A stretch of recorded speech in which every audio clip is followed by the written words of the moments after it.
Yes, friends, BookBirdના BBCL માં you are welcome.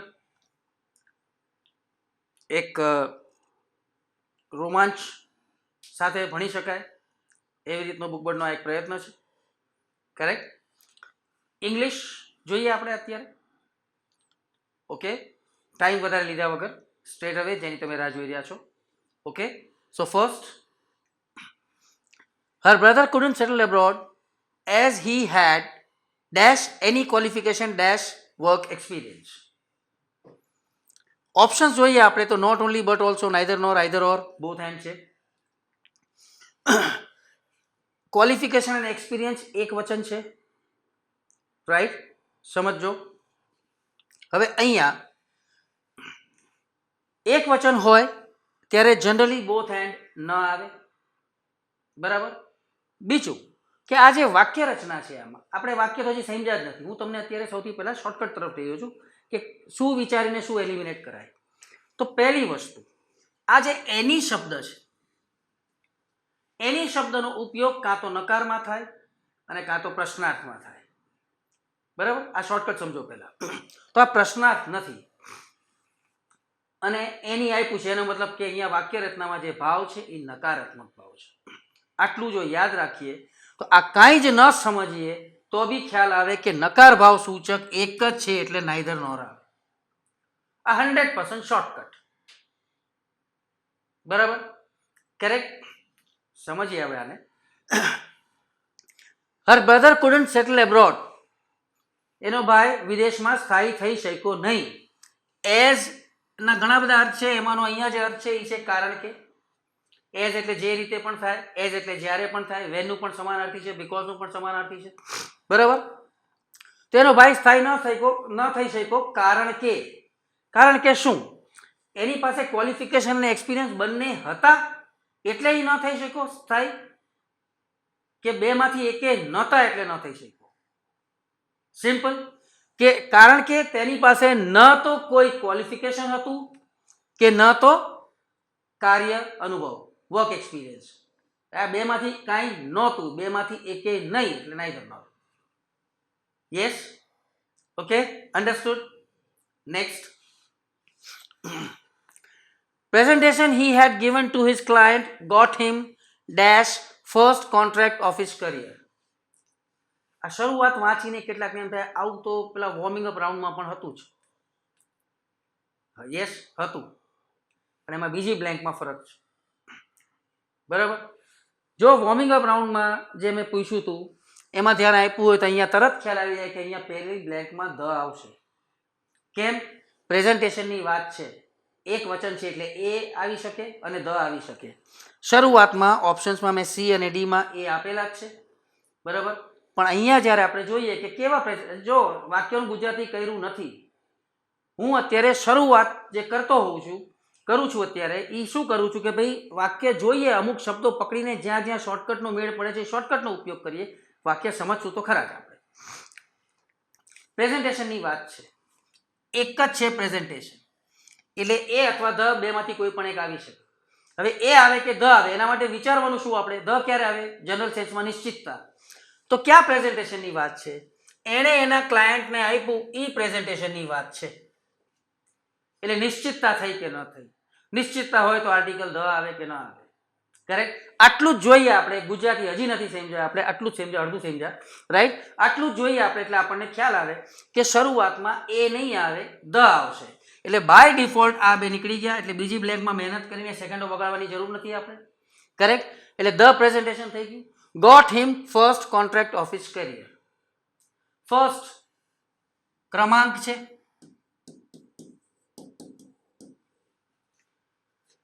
First શું? તો જવાબ મળશે કોન્ટ્રાક્ટ. કોન્ટ્રાક્ટ નામ છે, એટલે અહીંયા આ જે ક્રમાંક બહુ ધ્યાનથી સમજજો. બરાબર? ક્રમાંક હોય તો ફર્સ્ટ, ક્રમાંક હોય તો ધ આવે. આ આપણે યાદ રાખેલું હોય ઘણાએ અત્યાર સુધીમાં, બરાબર?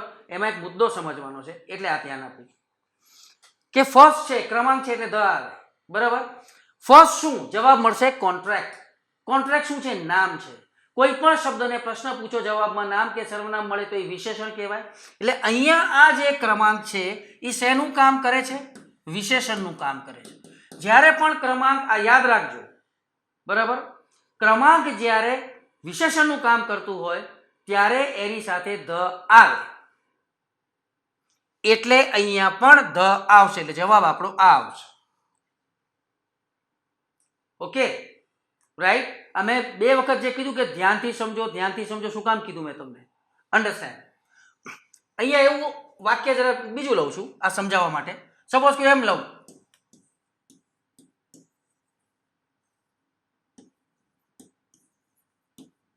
he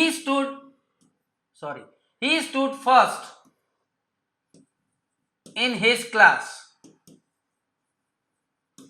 ઓપ્શન્સ આપ્યા હોય એ એન્ડ ધ અને નો આર્ટિકલ, કરેક્ટ? આ ઓપ્શન્સ આપ્યા હોય એટલે ફર્સ્ટ ક્રમાંક છે. અહીંયા હું અત્યારે જે સમજાવું છું ન સમજાવું, બરાબર, અને અહીંયા ખાલી એટલું જ કહું ક્રમાંક છે એટલે ધ આવે, તો આ વાક્યમાં પણ આપણાથી ધ ટીક થાય જ બાય ડિફોલ્ટ, સ્વાભાવિક છે. તો સમજો અહીંયા he stood first in his class, તેની ક્લાસમાં તે પ્રથમ નંબરે આવ્યો, રાઈટ. તો અહીંયા પ્રશ્ન પૂછો ફર્સ્ટ શું, તો જવાબ મળશે સ્ટૂડ. પહેલા નંબરે શું, તો પહેલા નંબરે આવ્યો. તો આવ્યો એ ક્રિયાપદ છે, નામ નથી. તો અહીંયા આ જે ક્રમાંક છે એને જવાબમાં ક્રિયાપદ મળે છે, એટલે આ ક્રમાંક ક્રિયા વિશેષણ થઈ ગયું કહેવાય. સમજો આ વસ્તુ આખી. ક્રિયા વિશેષણ, ક્રિયા વિશેષણનું ક્રમાંક હોય ત્યારે એની સાથે નો આર્ટિકલ આવે, તો અહીંયા આ વસ્તુ આવે. એટલે આ એક વાક્યમાં મેં બીજો મુદ્દો પણ સમજાવી દીધો, આને જ સંબંધિત, જેથી કરીને ભૂલ ન થાય આપણી, રાઈટ. એટલે આ વસ્તુનું ધ્યાન રાખવાનું છે, કરેક્ટ. એટલે રિપીટ, અહીંયા કઈ રીતે ખબર પડી આપણને કે આ વિશેષણ છે ને ક્રિયા વિશેષણ નથી? ફર્સ્ટ શું, તો પ્રશ્ન પૂછ્યો શું, તો જવાબ મળ્યો કોન્ટ્રાક્ટ. કોન્ટ્રાક્ટ નામ કહેવાય, નામની ઓળખ ખબર હોવી જોઈએ આપણને, નામ કહેવાય, એનો મતલબ કે આ વિશેષણ થઈ ગયું, બરાબર. એટલે અહીંયા ધ આવ્યું. અહીંયા ક્રિયાપદ મળે છે, નામ કે સર્વનામ નથી મળતું, એટલે આ વિશેષણ નથી, ક્રિયા વિશેષણ છે, એટલે અહીંયા નો આર્ટિકલ. આઈ હોપ સમજાશો. નેક્સ્ટ, એટલે આની અંદર સરવાળે જવાબ શું થઈ ગયો? આ થઈ ગયો આપણો, આ પણ નહીં આવે. Okay, next, he sold out. આટલું વાંચ્યું. આમાં જે લોકો ગોખે છે એ લોકોનો મેળ પડી જાય છે, પણ ક્યારેક ન પડે, એ ધ્યાન રાખવાનું કે ક્યારે ક્યારે ન પડે. સોલ્ડ આઉટ સાદો ભૂતકાળ છે. એક સાદો ભૂતકાળ તો બીજો પૂર્ણ ભૂતકાળ. જનરલી એવું હોય તો પૂર્ણ ભૂતકાળ છે, આમાં છે, કરેક્ટ. સાદો ભૂતકાળ છે. આ સાદા ભૂતકાળની એક્ટિવની રચના, બી પેસિવની રચના, સી પૂર્ણ ભૂતકાળની એક્ટિવની રચના, ડી પૂર્ણ ભૂતકાળની પેસિવની રચના. અહીંયા ધ્યાન શું રાખવાનું છે, યાદ કરાવવાનું છે મારે, બીજું કંઈ છે નહીં, એ બાને પાકું થાય. એક સાદો ભૂતકાળ તો બીજો પૂર્ણ ભૂતકાળ, અહીંયા બંધ બેસે છે, સમજાવીશ એટલે ખ્યાલ આવશે, પણ દર વખતે જરૂરી નથી.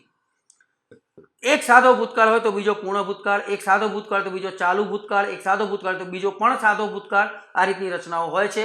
આપણે મોક ટેસ્ટમાં ઘણું બધું જોઈ ગયા છે, ઘણી બધી વાર જોઈ ગયા છે, બરાબર. એણે એનું ઘર વેચી નાખ્યું, કારણ કે શું? એણે એનું ઘર વેચી નાખ્યું કારણ કે શું? હી ડેશ, એના ટ્રાન્સફરની વાત છે.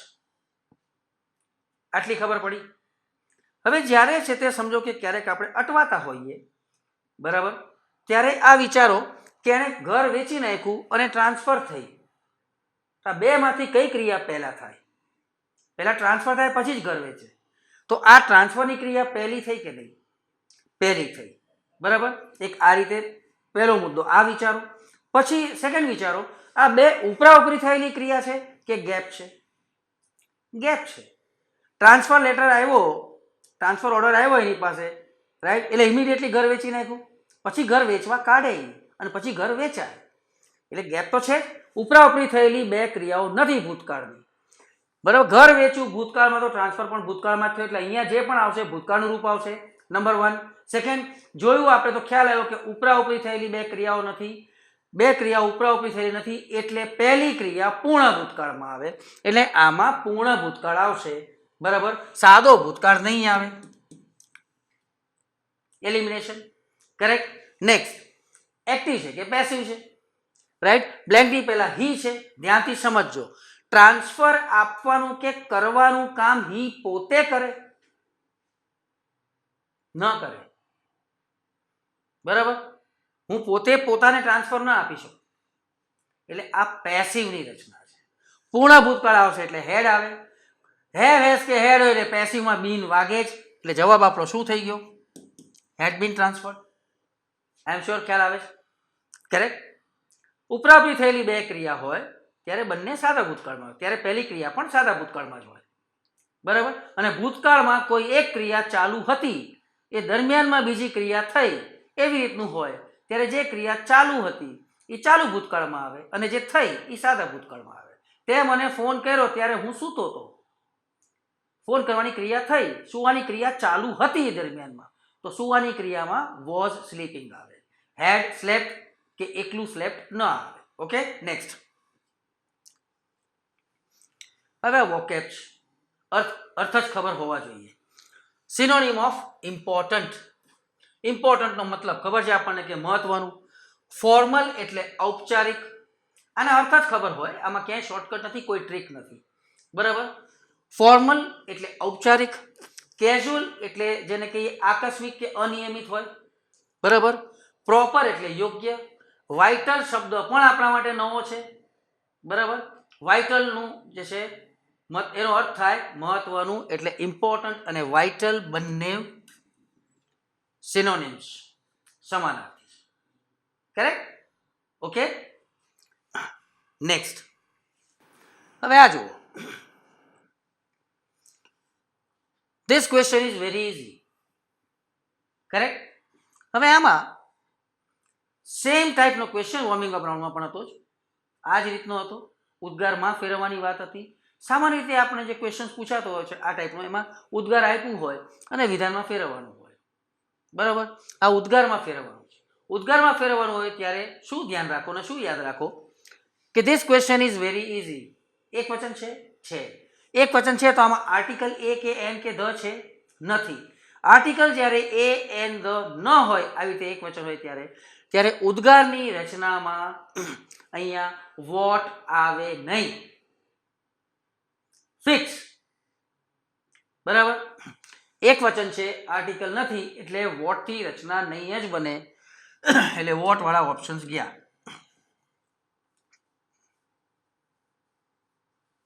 કરેક્ટ. ફાઇન. હવે નેક્સ્ટ, હાઉ. તો હાઉ માં કઈ રચના સાચી? તો ધ્યાન આપો. ઉદ્ગાર વાક્યમાં જે છેલ્લો ભાગ છે એ વિધાનની રચના હોય, પ્રશ્નાર્થની રચના ના હોય. મતલબ ઇઝ ધીસ ના આવે, ધીસ ઇઝ આવે.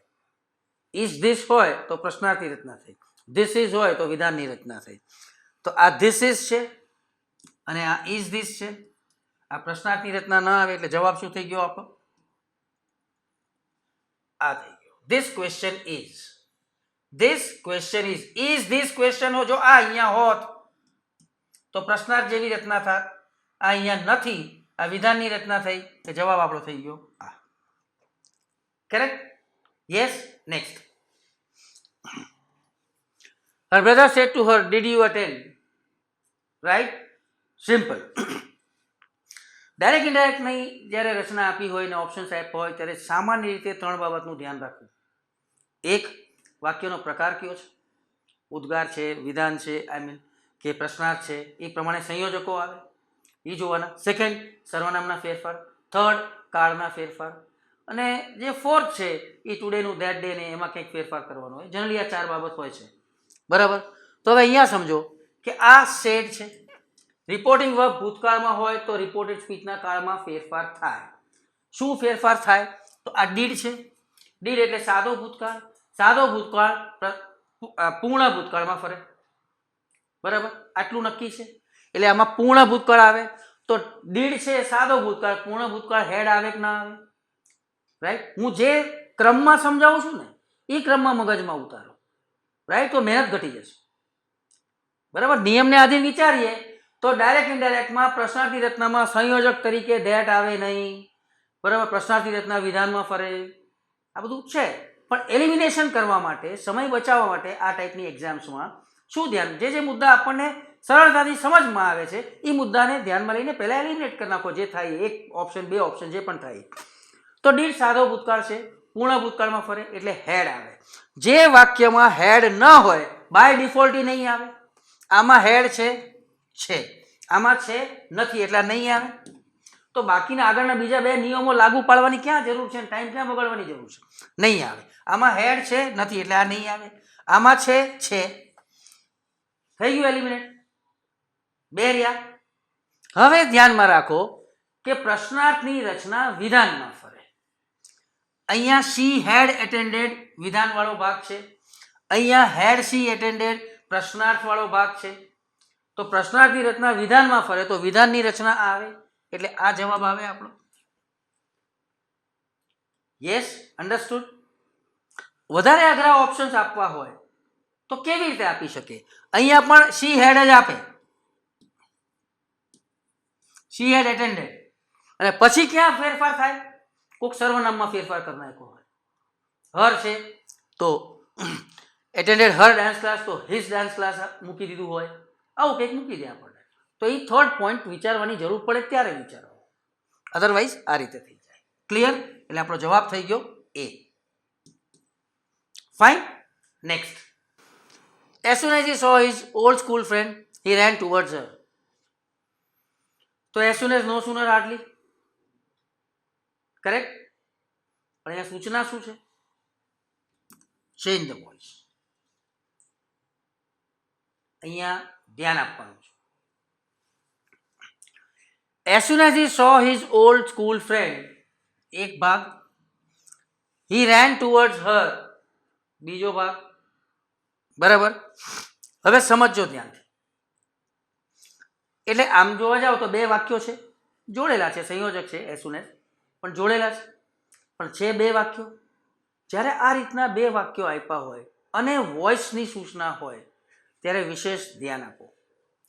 બંને ભાગ પહેલા ચેક કરો, બંને ભાગના વોઇસ ચેક કરો. પહેલા બહુ ધ્યાનથી શાંતિથી સાંભળો, સમજો. ક્રિયાપદ વોઇસ કેવી રીતે ચેક થાય? ક્રિયાપદ શું છે? સો. એની પહેલા હીની વાત છે, જોવાનું કામ હીએ કરવાનું, એક્ટિવની રચના છે. રાઈટ? હી રેન ટુવર્ડ્સ હર, દોડ્યો. કોણ દોડ્યું? હી દોડ્યો, એક્ટિવની રચના છે. આપણે એક એક ભાગ જોઈએ. આ ભાગ જોઈએ આપણે. પહેલો ભાગ એક્ટિવ છે. ચેન્જ ધ વોઇસ છે એનો મતલબ પહેલા ભાગને એક્ટિવમાંથી પેસિવમાં ફેરવવાનું. એક્ટિવમાંથી પેસિવમાં ફેરવવું હોય ત્યારે પહેલી બાબત શું છે? કર્મ ઓળખીને કર્મને આગળ લાવવાનું. કર્મ કેવી રીતે મળે? ક્રિયાપદને શું અથવા કોને પૂછીએ, કોને ન, અણ નહીં. તો કોને પૂછીએ અથવા શું પૂછીએ એટલે કર્મ મળે. તો શું જોયું એણે અથવા કોને જોયું તો જવાબ આ મળે. સોરી, યસ, આ જવાબ મળે. કરેક્ટ? એનો મતલબ as soon as પછી આ શોર્ટકટ પ્લસ સમજૂતી મિક્સ છે. as soon as પછી તરત જ આ આવવું જોઈએ, હી ના આવે. આટલી ખબર પડે? આઈ એમ શ્યોર આટલી ખબર પડે છે. તો આટલું ઓપરેશન કર્યા પછી ખ્યાલ આવે કે આ રીતનું હોય તો પહેલા ઓપ્શન્સમાં જોઈ લો કે એવી રીતનું ક્યાં નથી, તો એ નહીં આવે. અહીંયા મેં 4 એ 4માં આપેલું જ છે. as soon as છે, પછી યાદ છે દરેકમાં. કરેક્ટ? એટલે આપણે નેક્સ્ટ સ્ટેપ વિચારવું જ પડશે. આપણી પાસે બીજું કોઈ ઓપ્શન નથી વિચારવા સિવાય. ઓકે, હવે આગળ. એટલે કર્મ આગળ આવ્યું. સેકન્ડ સ્ટેપ શું છે? જે ક્રિયાપદ છે એની પેસિવની રચના આવે. કાળ ઓળખીને પેસિવની રચના મૂકવાની. બરાબર? આ એક્ટિવ છે એટલે. તો 100 પહેલું રૂપ છે કે બીજું રૂપ છે કે ભૂતકૃદંત છે? તરત ઓળખાઈ જવું જોઈએ. ક્યારેક અમુક ક્રિયાપદ એવા હોય જેમાં તકલીફ પડે, ખાસ કરીને એમ ઇઝ આર વોઝ વેર હોય ત્યારે. તો આ 100 બીજું રૂપ છે એટલે સાદો ભૂતકાળ. સાદા ભૂતકાળની પેસિવની રચનામાં શું આવે? તો ગમે તે કાળ હોય પેસિવની રચનામાં ભૂતકૃદંતો આવે જ ગાટા અક્ષર. એટલે 100 છે અને એની આગળ વોઝ કે વર આવે. આ 100 છે એટલે સીન હોવું કમ્પલસરી છે પહેલા ભાગમાં. તો જે ભાગમાં સીન ન હોય એ ભાગ નહીં આવે. સેકન્ડ સ્ટેપ આ થઈ ગયું. આમાં સીન છે, આ આવી શકે છે, આમાં છે, આવી શકે છે, આમાં છે નથી. સમજજો ધ્યાનથી, એટલે આ નહીં આવે. આમાં છે, આવી શકે છે. એક નીકળું, 3 માંથી હોય. નેક્સ્ટ શું આવે? આ વોઇસ છે, ડાયરેક્ટ ઇનડાયરેક્ટ નથી. પૂર્ણ વર્તમાનકાળ પૂર્ણ ભૂતકાળમાં ફરે, હેવ હેઝ નું હેડ થાય, એ ડાયરેક્ટ ઇનડાયરેક્ટમાં થાય, વોઇસમાં નહીં. આ 100 છે, આમાં ક્યાંય હેવ હેઝ કે હેડ છે નથી. એનો મતલબ જવાબમાં પણ ક્યાંય હેવ હેઝ કે હેડ ન જ હોવા જોઈએ. આપણે જોયું કે આ 3 આવી શકે છે. આ 3 ની અંદર જુઓ તમે, આમાં વોઝ સીન છે, આમાં હેડ બીન સીન છે, હેડ આમાં છે નહીં, એટલે આ આવે નહીં. કરેક્ટ? યસ. વાક્ય તો સમજ્યા જ નથી આપણે, હજી ગુજરાતી તો જોયું જ નથી આપણે. અચ્છા, પછી એટલે વોઝ સીન આવે, તો વોઝ સીન અહીંયા છે, વોઝ સીન અહીંયા છે. તો as soon as his old school friend was seen by him, same વસ્તુ અહીંયા છે. ક્લિયર અહીં સુધી? ઓકે. તો હવે ફરક ક્યાં આવ્યો? આ બંનેમાં છે તો ફરક ક્યાં આવ્યો? તો સેકન્ડ પાર્ટ જો, she was run towards અને he ran towards, આ રીતનું છે. રાઈટ? અહીંયા મેં આ કેમ લીધું છે સમજો બે રીતે. he ran towards her, તે તેણીની તરફ દોડ્યો. તો ક્રિયાપદ શું છે? દોડવું. એક્ટિવ છે.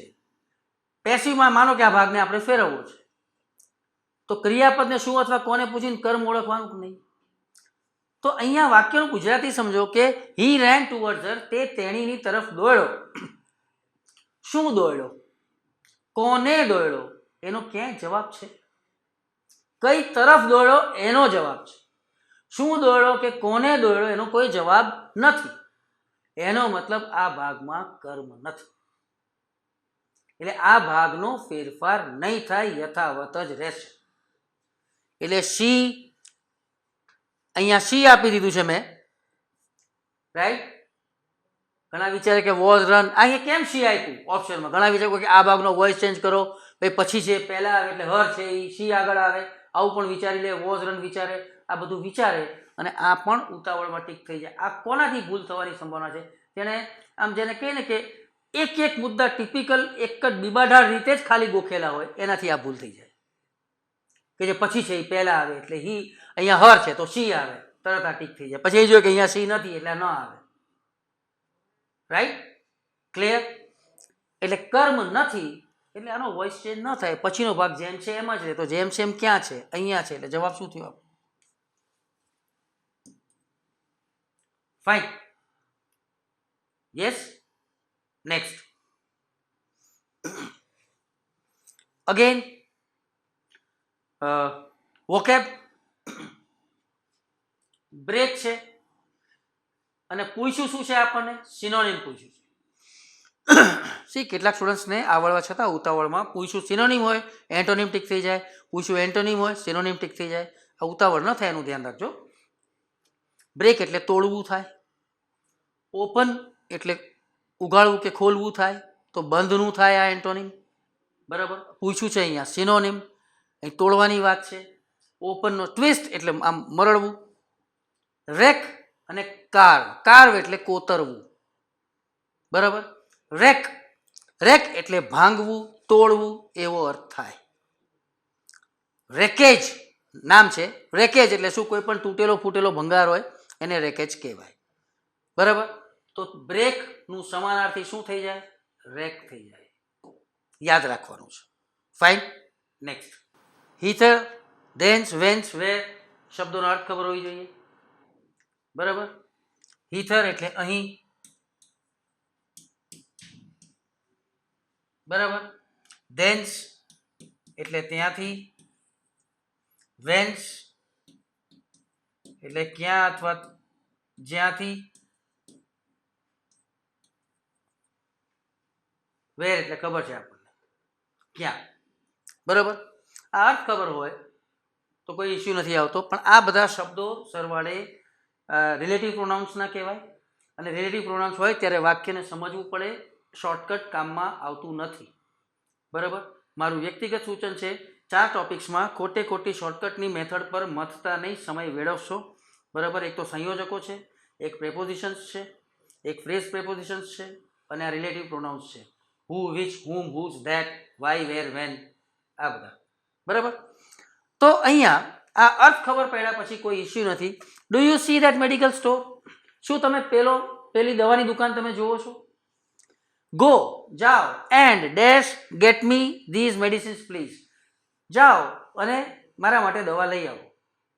બરાબર, તો શું કે પેલી દવાની દુકાન જુઓ છો તો ત્યાંથી દવા લઈ આવો, એમ કહીએ કે ના કહીએ આપણે?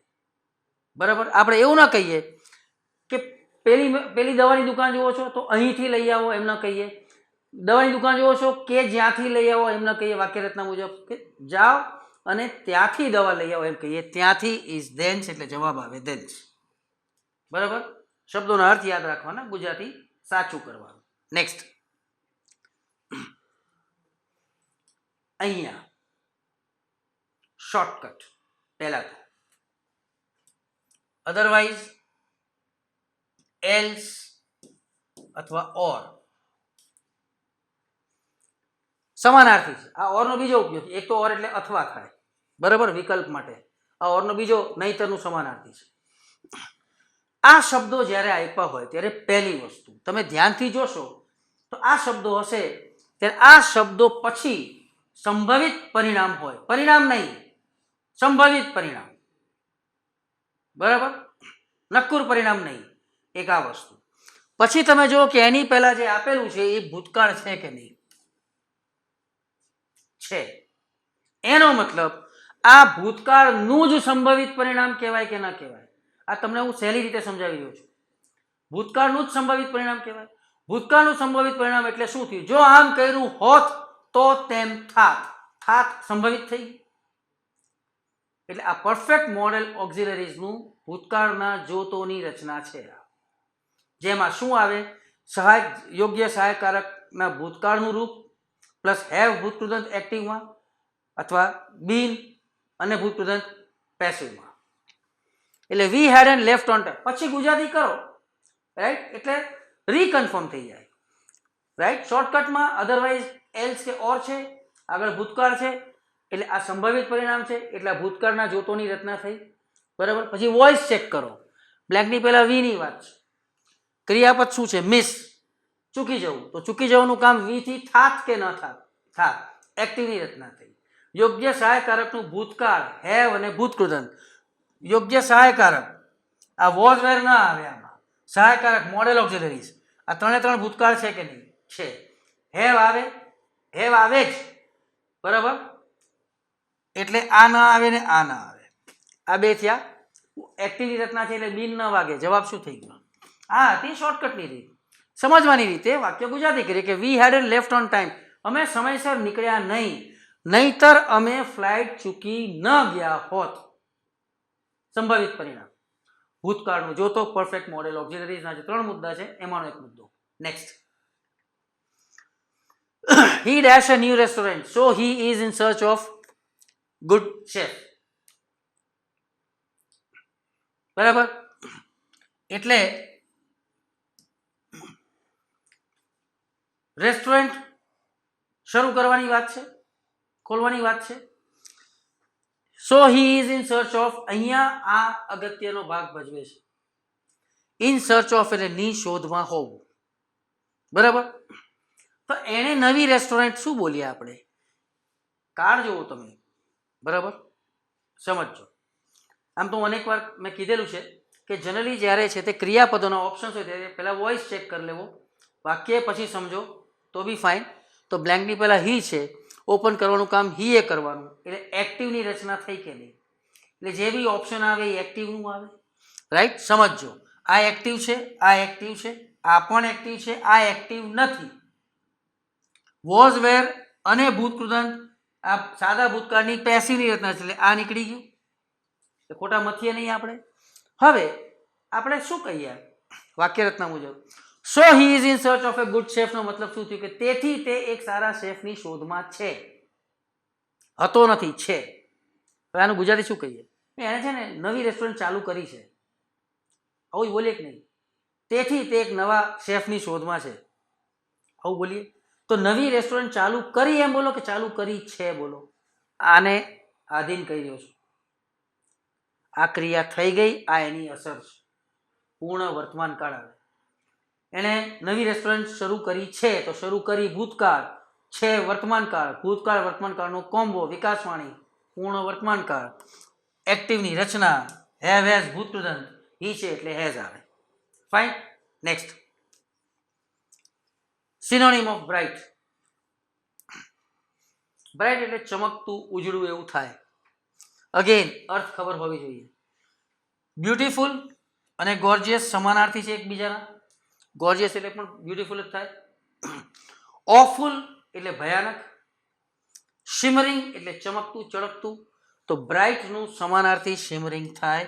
વોકેબ છે, યાદ રાખવાનું. Okay, next. This is not legal turn into affirmative. હવે જો સમજો, એફર્મેટિવ એટલે શું એ ખબર હોવી જોઈએ. નેગેટિવ એટલે નકાર, આપણને ખબર છે. તો હકાર માટે આપણે બાય ડિફોલ્ટ પોઝિટિવ એવું બોલતા હોઈએ છીએ. ગ્રામેટિકલ ભાષામાં હકારાત્મક રચનાને એફર્મેટિવ કહેવાય. બરાબર? એટલે આપણે શેમાં ફેરવવાનું છે? હકારમાં ફેરવવાનું છે. એનો મતલબ કે આ નોટ છે એ નીકળી જવું જોઈએ. બરાબર? કરેક્ટ. એટલે નોટ કાઢી લઈને જેમ છે એમ રહેવા દે તો અર્થ બદલાઈ જાય. એક વસ્તુ ઇમ્પોર્ટન્ટલી ધ્યાનમાં રાખો, આ ટાઈપની છે આને ડુ એઝ ડાયરેક્ટેડ કહીએ આપણે. બરાબર? સૂચના મુજબ ફેરવો. આ ટાઈપની કોઈ પણ રચના ગમે તે મુદ્દાને કે ટોપિકને લઈને હોય, અર્થ બદલાવવો જોઈએ નહીં. આ એની પ્રાઇમ કન્ડિશન છે. બરાબર? એટલે નોટ કાઢીને વાક્ય રાખીએ ધીસ ઇઝ લીગલ, તો અર્થ જ બદલાઈ ગયો. હવે સમજો, નકારને હકારમાં ફેરવવા કે હકારને નકારમાં ફેરવવા સામાન્ય રીતે ઓપોઝિટ વર્ડ્સનો ઉપયોગ થાય. બરાબર? આપણે આ માઇનસ કાઢી નાખીએ છીએ, તો લીગલનું ઓપોઝિટ શું થાય? ઇલીગલ થાય. થાય ને? કરેક્ટ. ઇલીગલ, લીગલ ને લીગાલિટી. This has legality. આ ક્યાંય અર્થ બેસતો જ નથી, આ ધ્યાન રાખજો. લીગલ એટલે કાયદાકીય, કાનૂની, કાયદેસરનું. લીગાલિટી એટલે કાયદા કે કાયદાની દ્રષ્ટિએ, એટલે આ નહીં આવે. This does legal, am is are છે એમાં ડુ ડઝ આવે જ ક્યાંથી? ના આવે. ધીસ ઇઝ લીગલ ઇલીગલ અને ધીસ ઇઝ નોટ ઇલીગલ. હવે મેં કીધું ઓપોઝિટ આવે, એટલે માનો કે અહીંયા લીગલનું ઇલીગલ આપણે આ ધ્યાનમાં રાખીએ અને નોટનું નોટ રહેવા દઈએ, હકારમાં ફેરવવાનું છે. રાઈટ? બાય ડિફોલ્ટ સમજો તમે.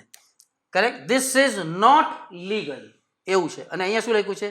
This is illegal. બરાબર? આ માઇનસ છે, આ પ્લસ છે, એટલે ભાવાર્થ એનો જે છે સમજો. વાક્ય રચના નકારાત્મક છે. બરાબર? હવે આ જુઓ, ધીસ ઇઝ ઇલીગલ, આ માઇનસ છે, સમજો ધ્યાનથી. કરેક્ટ. ધીસ ઇઝ ઇલીગલ, અહીંયા શું થયું? હકારમાં ફેરવવાનું છે. આ શબ્દ નકારાત્મક છે, વાક્ય રચના હકારાત્મક છે, અને વાક્ય રચનાને હકારમાં ફેરવવાનું છે. આ થોડુંક લાંબુ લાગી ગયું હશે તમને અમારી સમજૂતી. આ એટલા માટે કે જે લોકો ટેવાયેલા છો ને કે ભાઈ આ હોય તો આ કાઢી નાખવાનું, ને આ હોય તો આ મૂકી દેવાનું, ને આ હોય તો આમ કરી નાખવાનું, આ પદ્ધતિથી જે લોકો ટેવાયેલા છે એ લોકોને આ હું જે અત્યાર સુધી બોલી ગયો એ લોકોએ આ વિચારવું પડશે. બાકી સિમ્પલ ગુજરાતી કરો તો આ કોઈ જ માથાકૂટ કે મહેનત નથી. આને મહેનત નહીં, હું તો મજૂરી કહું છું. આ કોઈ મજૂરી નથી. ધીસ ઇઝ નોટ લીગલ, આ કાયદેસર નથી, નથી કાઢવું છે તો આ ગેરકાયદેસર છે, આટલું જ બોલો, ન બોલો. શું થાય એનું? આ સમજીફિકેશન. બરાબર? ક્લિયર? એટલે નોટ કાઢવું છે, ઓપોઝિટ વર્ડ લીધો આપણે. રાઈટ? એટલે આ નોટ લીગલ ને ઇલીગલ એક જ થઈ ગયા, એટલે નોટ નીકળી જાય, એટલે વાક્ય રચના જેમ છે એમ જ રહે, અર્થ બદલાતો નથી. Fine. Next. Can you guess dash proposal will be accepted by committee? Again આ રિલેટિવ પ્રોનાઉન્સ છે, એટલે કેન યુ ગેસ, શું તમે અનુમાન કરી શકો?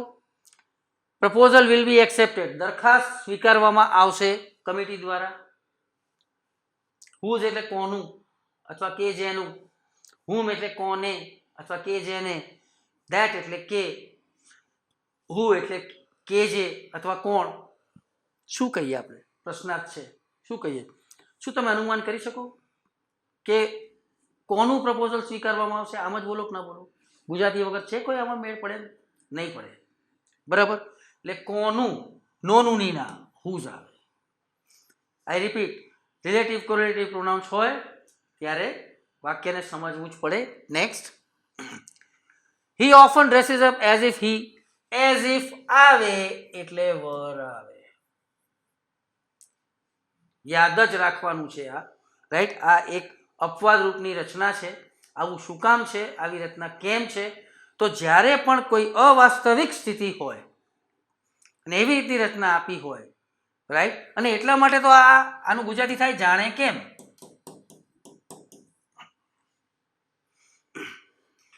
જાણે કેમ એ તો છે તે આમ હોય, જાણે કેમ આમ, જાણે કેમ અબજોપતિ હોય, બરાબર. તો જાણે કેમનો મતલબ આવું ક્યારે બોલીએ? અવાસ્તવિક હોય ત્યારે. જ્યારે આ રીતની રચના આવે ત્યારે ગમે તે, યાદ જ રાખજો, ગમે તે કાળમાં વાક્ય હોય, ગમે તે કરતા હોય, ઇવન આઈ હોય, દે હોય, ગમે ઈ હોય, અહીંયા આવે વર એટલે કે વેર, બરાબર. એટલે આ ધ્યાન રાખજો. યસ. હવે આ જુઓ, એન્ટોનિમ પૂછ્યું છે એક્સપાન્ડનું. એક્સપાન્ડ એટલે ફેલાવવું, વિસ્તરવું કે વિસ્તારવું, બરાબર. અને એન્ટોનિમ છે એટલે વિરોધી ગોતવાનું છે. એટલે ફેલાવવું કે વિસ્તરવું એટલે સંકુચિત થવું. આ અર્થ થાય એનો ગુજરાતીમાં વોકેબનો પ્રશ્ન છે, અર્થ જ ખબર હોવી જોઈએ. સીધે સીધું કહું તમને તો આનો છે તે જવાબ એબ્રિજ આવે, બરાબર. કોન્ટ્રાસ્ટ એટલે વિરોધાભાસ થઈ ગયો, બરાબર. અહીં એક શબ્દ તમને એક શબ્દ ભંડોળમાં એક શબ્દ ઉમેરવો છે મારે, કહું હમણાં. તો ડિક્લાઇન એટલે નકારવું, તો સ્વીકારવું તો નકારવું આવે. કોન્ટ્રાસ્ટ વિરોધાભાસ હોય ત્યારે એ રીતનું આવે. સ્પ્રેડ એટલે ફેલાવું થાય. તો આમ જોવા જઈએ તો એક્સપાન્ડનું સમાનાર્થી સ્પ્રેડ છે, બરાબર. ઓકે. હવે એબ્રિજ એટલે સંક્ષિપ્ત કરવું, બરાબર. એક્સપાન્ડ એટલે ફેલાવું, એબ્રિજ એટલે સંક્ષિપ્ત કરવું, બરાબર. એક બીજો શબ્દ છે, આ જે કોન્ટ્રાસ્ટ છે ને એની બદલે કોન્ટ્રાક્ટ હોત. એક તો કોન્ટ્રાક્ટ એટલે કરાર, એનો એક અર્થ છે. બીજો અર્થ કોન્ટ્રાક્ટ એટલે સંકુચિત થવું. તો કોન્ટ્રાક્ટ હોય, એબ્રિજ ન આપ્યું હોય, કોન્ટ્રાસ્ટની બદલે કોન્ટ્રાક્ટ આપેલું હોય અને અહીંયા બીજો ન આવતો શબ્દ આપ્યો હોય ત્યારે કન્ફ્યુઝ નહીં થવાનું. મારા જેવો શું કરે? કોન્ટ્રાસ્ટની જગ્યાએ કોન્ટ્રાક્ટ આપે, એબ્રિજની જગ્યાએ બીજો કંઈ શબ્દ આપે અને ડીમાં આપે નન ઓફ ધીસ. એટલે જો આ પર્ટિક્યુલરલી આ જે પ્રશ્ન છે ને જે આ કોન્ટ્રાક્ટ વગરના આ આપેલા જે ઓપ્શન્સ છે એ જ મગજમાં છાપ્યા હોય અને આ સિમિલર ક્વેશ્ચન પૂછાઈ જાય નજીવા ફેરફાર સાથે, તો ભૂલમાંથી નન ઓફ ધીસ ટીક ન થઈ જવું જોઈએ. કોન્ટ્રાક્ટ આપ્યું હોય, એબ્રિજ ન આપ્યું હોય તો આ એનું સમાનાર્થી જ છે, આઈ મીન ઓપોઝિટ જ છે. કોન્ટ્રાક્ટ અને એબ્રિજ સમાનાર્થી છે, જે બંને એક્સપાન્ડના એન્ટોનિમ્સ છે. આ યાદ રાખજો. કરેક્ટ? ફાઇન. નેક્સ્ટ, ક્રિયાપદો. વોઇસ ચેક કરો. બ્લેન્કની પહેલાં માય બ્રધર્સ ફેમિલી છે, કમ્પ્લીટ કરવાનું કામ એમને જ કરવાનું. એટલે એક્ટિવની રચના થઈ એટલે પેસિવના ઓપ્શન્સ નીકળી જાય, બરાબર. એટલે બિન વાગી એટલે પેસિવ થઈ ગયું કહેવાય. આ સહાયકારક પ્લસ બી પ્લસ ભૂતપૂર્વ આ પણ પેસિવની જ રચના કહેવાય, બરાબર. એલિમિનેટ થઈ ગયું એટલે આ વિચારવાની જરૂર ન પડી. હવે સવાલ આવે છે સાદો ભવિષ્યકાળ અને પૂર્ણ ભવિષ્યકાળ. શોર્ટેસ્ટ કટ,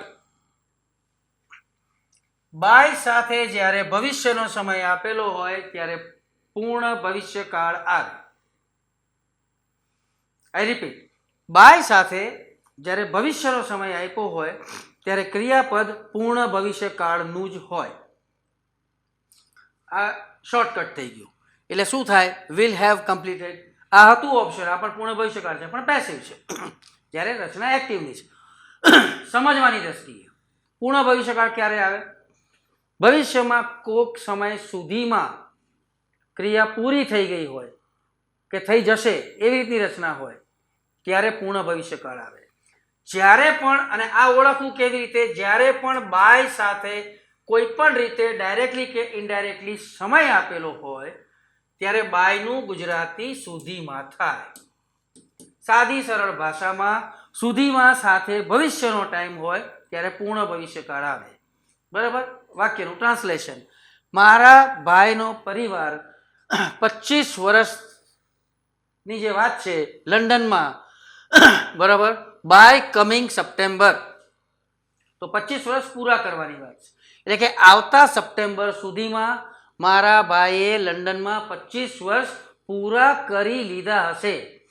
આવતા સપ્ટેમ્બરમાં કીધું હોય તો સાદો ભવિષ્યકાળ આવે. એટલે કે બાયની જગ્યાએ ઇન હોય તો સાદો ભવિષ્યકાળ. બાય છે એટલે પૂર્ણ ભવિષ્યકાળ. આઈ હોપ ડિફરન્સ સમજી ગયા છો બધા જ. કરેક્ટ? ઓકે, આગળ વધીએ. Prepositions Gujarati: you should go, તમારે જવું જોઈએ. સત્ય, સત્યની સાથે જવું જોઈએ. સાથે એટલે વિથ આવે. સિમ્પલ વસ્તુ છે, આમાં બીજું કંઈ બહુ વિચારવાની જરૂર નથી. કરેક્ટ? વિથ એટલે વડે પણ થાય, સાધન માટે. વી કટ વેજીટેબલ્સ વિથ નાઇફ. બરાબર. નેક્સ્ટ, આને થોડુંક સમજો, શોર્ટકટની દ્રષ્ટિએ વિચારો. સી, આ વાક્ય વાંચીને કેટલાકના મગજમાં પ્રથમ દ્રષ્ટિએ ઇઝ ટોકિંગ આવે. બરાબર. વોઝ ટોકિંગ કેમ પ્રથમ દ્રષ્ટિએ, જવાબની વાત નથી આ.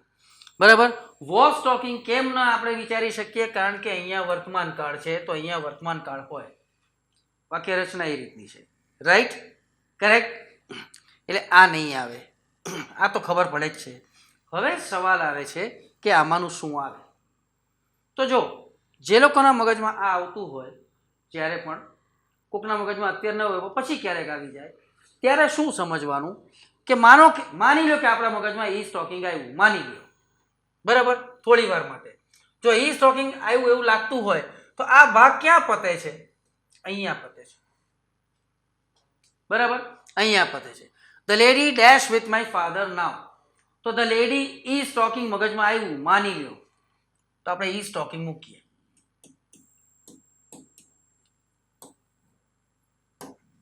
આ હું સમજાવું છું શોર્ટકટ પ્લસ સમજૂતી. બાકી જે છે ડાયરેક્ટ જે છે સમજવાનું જ હોય. રાઈટ? તો the lady is talking with my father now. Suppose આપણે આવું વિચારીએ છીએ. બરાબર. તો શું થયું ગુજરાતી આનું?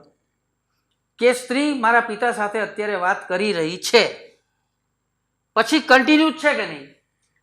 Is my class teacher. હવે આનું ગુજરાતી કરો તો, સળંગ કરો તો, કે સ્ત્રી મારા પિતા સાથે વાત કરી રહી છે, મારા વર્ગ શિક્ષિકા છે. આ વાક્ય વાક્ય રચના બરાબર છે? શું બોલીએ આપણે? ઈ સ્ત્રી કે જે મારા પિતા સાથે વાત કરી રહી છે. જો ઈ ટોકિંગ કેવું હોય તો કે જે આવવું જોઈએ કે ના આવવું જોઈએ? કે જે એટલે હું થાય વાક્યમાં જોડવા માટે. બરાબર. તો અહીંયા કે જે એટલે કે હું આપ્યું છે, નથી આપ્યું. કરેક્ટ? એટલે અહીંયા ઇઝ ટોકિંગ નહીં આવે. શું આવે એ પછીની વાત છે, પણ જે આપણે વિચાર્યું એ નહીં આવે એટલું શોર્ટલિસ્ટ થઈ જવું જોઈએ. બરાબર. આ ગુજરાતી વગર મેળ નહીં પડે, એ કરવું પડશે. બરાબર. સમજો. હવે આને વાક્ય રચના તો આપણે બદલી નથી શકવાના, કોઈ શબ્દ વાક્યમાં ઉમેરવાનો નથી, જે રીતે આપ્યું છે એમ જ વિચારવાનું છે. તો હવે આનું ગુજરાતી વિચારીએ તો મારા પિતા સાથે અત્યારે વાત કરતી સ્ત્રી મારા વર્ગ શિક્ષિકા છે. વાત કરતી એમ બોલી શકીએ આપણે ગુજરાતી. બરાબર. Yes or no? કરેક્ટ. તો કરતી તો ક્રિયાપદ વાત કરવું, તો વાત કરતી ક્રિયાપદમાં છેલ્લે જ્યારે તા, તું, તી, તો આવતા હોય, બરાબર, ત્યારે સામાન્ય રીતે એકલું આઈએનજી આવે. એકલું આઈએનજી ટોકિંગ છે. બરાબર. જેના મગજમાં ટોક્સ પણ આવ્યું હોય ને તો ટોક્સ મૂકીને બી વિચારો તો બી સેમ વસ્તુ અહીંયા થશે કે ભાઈ સ્ત્રી મારા પિતા સાથે વાત કરે છે. અહીંયા નાવ છે એટલે ટોક્સ તો આઈ એમ શ્યોર કોઈના મગજમાં નહીં આવ્યું હોય, કેમ કે ગોખેલું હોય તોય ખબર છે કે નાવ હોય તો એમ ઇઝ આર આઈએનજી આવે. પણ માની લો કે આવ્યું હોય તો બી વાત ત્યાં અટકી જશે અને ત્યાં કોક સંયોજક જોશે અથવા ફૂલ સ્ટોપ જોશે. જે નથી, બેમાંથી એકેય નથી. કરેક્ટ. હવે પાછા મૂળ વાત પર આવીએ તો જ્યારે પણ વાત કરતી તાતુતી આવ્યું તો માત્ર એનજી, આ વિકાસવાણી છે, રાઈટ. કેટલાક અપવાદ છે જેમાં તાતુતી નથી બોલાતું છતાં એકલું આઈએનજી આવે છે. કેટલાક ક્રિયાપદો છે, સ્ટેન્ડ, પછી સિટ, બરાબર. આ કેટલાક ક્રિયાપદો છે એવા કે જેમાં તાતુતી નથી બોલતા આપણે, બરાબર. એ અપવાદ છે, યાદ રાખવાનો. ઓકે, સો આમાં જવાબ ટોકિંગ આવે, રાઈટ. Next, again antonym. શબ્દ ભંડોળ વધારવાની વાત છે. એન્ટોનિમ સિનોનિમ્સના પ્રશ્નો જે પૂછ્યા છે તમને, એટલે શબ્દ ભંડોળ વધારવાની વાત છે. આમ આપણે બુક લઈને બેસીએ અને જે યાદ કે આજે હું 50 યાદ કરી લઉં કે 100 યાદ કરી લઉં, કાલે પૂછો ત્યારે માંડી 50માંથી 5-10 યાદ રહ્યા હોય. એમાંય આપણે વગર નવરાત્રિએ ગરબા ગાઈએ, અત્યારે તો ચાલે છે નવરાત્રિ, બરાબર, પણ થઈ જાય એવું. કરેક્ટ. હવે સમજો, અહીંયા ફ્રેન્ડ એટલે મિત્ર, પૂછ્યું આપણને એન્ટોનિમ છે. ડેવિલ રાક્ષસ, કલીગ સહકર્મચારી, આ બે શબ્દો નવા નથી આપણા માટે. આ બે શબ્દો કદાચ નવા હોય, રાઈટ. તો યાદ રાખવાનું, એલાય એટલે સાથી અથવા જોડીદાર થાય, ફો એટલે દુશ્મન થાય, એનિમીનું સમાનાર્થી છે આ એટલે કહું છું, રાઈટ, કે અહીંયા એન્ટોનિમ ઓફ ફ્રેન્ડ પૂછ્યું છે. હવે હું પ્રશ્ન બદલી નાખું અથવા તો આ જોઈને આમાં આ જોઈને ઓછામાં ઓછા આમાંથી 10 પ્રશ્ન નીકળે minimum, right. What is the synonym of enemy? Correct. અને ફો હોય તો એ ધ્યાન રાખો. આ રીતે વધે શબ્દ ભંડોળ, રાઈટ. સિમ્પલ યાદ રાખો આ. Next, she is dash a good French teacher. તો તેણી એક સારા ફ્રેન્ચ શિક્ષિકા કે શિક્ષક, આટલું જ થાય Gujarati. Despite, instead of, in search of, in place of, phrase પ્રેપોઝિશન્સના ઓપ્શન્સ છે, ગુજરાતી જ કરવું પડે. આના અર્થ ખબર હોવી જોઈએ. ડિસ્પાઇટ તેમ હોવા છતાં, ઇન્સ્ટેડ ઓફ એટલે ને બદલે, ઇન સર્ચ ઓફ ની શોધમાં, ઇન પ્લેસ ઓફ ને બદલે ની જગ્યાએ, બરાબર. હવે તો શી ઇઝ, હવે તેણી એક સારા ફ્રેન્ચ શિક્ષિકાને હોવા છતાં છે એમ કહીએ આપણે? ના. સારા ફ્રેન્ચ શિક્ષક ને બદલે છે? ના. ની શોધમાં છે? યસ. ગુજરાતી, આમાં કોઈ શોર્ટકટ નહીં કે આ હોય તો આ આવે ને આમ હોય તો આમ આવે, યાદ જ રાખવું પડે. જવાબ છે in search of. Next, who can escape death. શું કરવાનું કીધું છે? Change into assertive. જો તમને યાદ હોય તો એક પ્રશ્ન આગળ આવી ગયો જેમાં લખ્યું હતું ચેન્જ ઇન્ટુ એફર્મેટિવ, એવી સૂચના હતી. આ છે ચેન્જ ઇન્ટુ એસર્ટિવ, ઓલું ઇલીગલ વાળું ને લીગલ વાળું વાક્ય, બરાબર. તો એમાં એફર્મેટિવની સૂચના હતી, આમાં સૂચના છે એસર્ટિવ. છે ને, આ શબ્દોના અર્થ આપણને ખ્યાલ ના હોય ને તો આપણે કન્ફ્યુઝ થઈએ. તો ઘણી વખત શું છે, જવાબ આવડતો હોય ને તો બી આપણે સૂચના ન સમજ્યા હોય તો ભૂલ થઈ જાય. તો હવે સમજી લો જરા. એસર્ટિવનો મતલબ થાય વિધાન. હવે જે ગુજરાતીમાં છે એ જ ઇંગ્લિશમાં છે. વિધાન વાક્ય હકારમાં બી હોઈ શકે ને નકારમાં બી હોઈ શકે. તો જે હકારમાં હોય એને એફર્મેટિવ કહેવાય, અને જે નકારમાં હોય એને આપણે નેગેટિવ કહીએ છીએ. આ તો તમને ખ્યાલ છે જ, બરાબર. આ એટલા માટે કે સૂચના એવી રીતની આપી હોય તો આપણને ખ્યાલ આવવો જોઈએ કે શું પૂછ્યું છે આપણને, રાઈટ. અહીંયા તમને સૂચના એવી પણ આપી શકે કે ભાઈ ચેન્જ ઇન્ટુ નેગેટિવ. પ્રશ્નાર્થ છે અને સૂચના આપે ચેન્જ ઇન્ટુ આ ત્રણમાંથી કોઈ પણ સૂચના આપી શકે છે. આવા પ્રશ્નાર્થની રચનામાં જો આ બેમાંથી એક સૂચના આપી તો આપણે એમને થેન્ક યુ કહેવાનું કે આભાર તમારો કે તમે કહી જ દીધું. પણ હવે આ સૂચના આપી છે એટલે આપણે કળવું પડે કે આ રચના હકારમાં થાય કે નકારમાં બને, આ વિચારવાનું છે, રાઈટ. આમાં કોઈ જ રોકેટ સાયન્સ નથી, બહુ જ સિમ્પલ છે. હંમેશા ધ્યાન રાખો જ્યારે આ ત્રણમાંથી, આઈ મીન બેઝિકલી આ, બરાબર, વાત આ બેમાંથી એકની જ થવાની છે સરવાળે. આ રીતની સૂચના જ્યારે આપી હોય, પ્રશ્નાર્થને વિધાનમાં કે વિધાનને પ્રશ્નાર્થમાં, આના માટેની વાત કરું છું પર્ટિક્યુલરલી. સિમ્પલ વસ્તુ ધ્યાનમાં રાખો. આપેલી રચના હકારમાં હોય તો જવાબ નકારમાં હોય, આપેલી રચના નકારમાં હોય તો જવાબ હકારમાં હોય. સિમ્પલ. આમાં ક્યાંય કોઈ અપવાદ નથી, બરાબર. તો હવે હુ કેન એસ્કેપ ડેથ, મૃત્યુથી કોણ છટકી શકે? રચના હકારાત્મક છે, પ્રશ્નાર્થ છે પણ હકારાત્મક છે.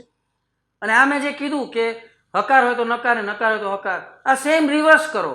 વિધાનની રચના આપી હોય ને પ્રશ્નાર્થમાં ફેરવવાની હોય તો બી આ જ લોજિક છે, બરાબર.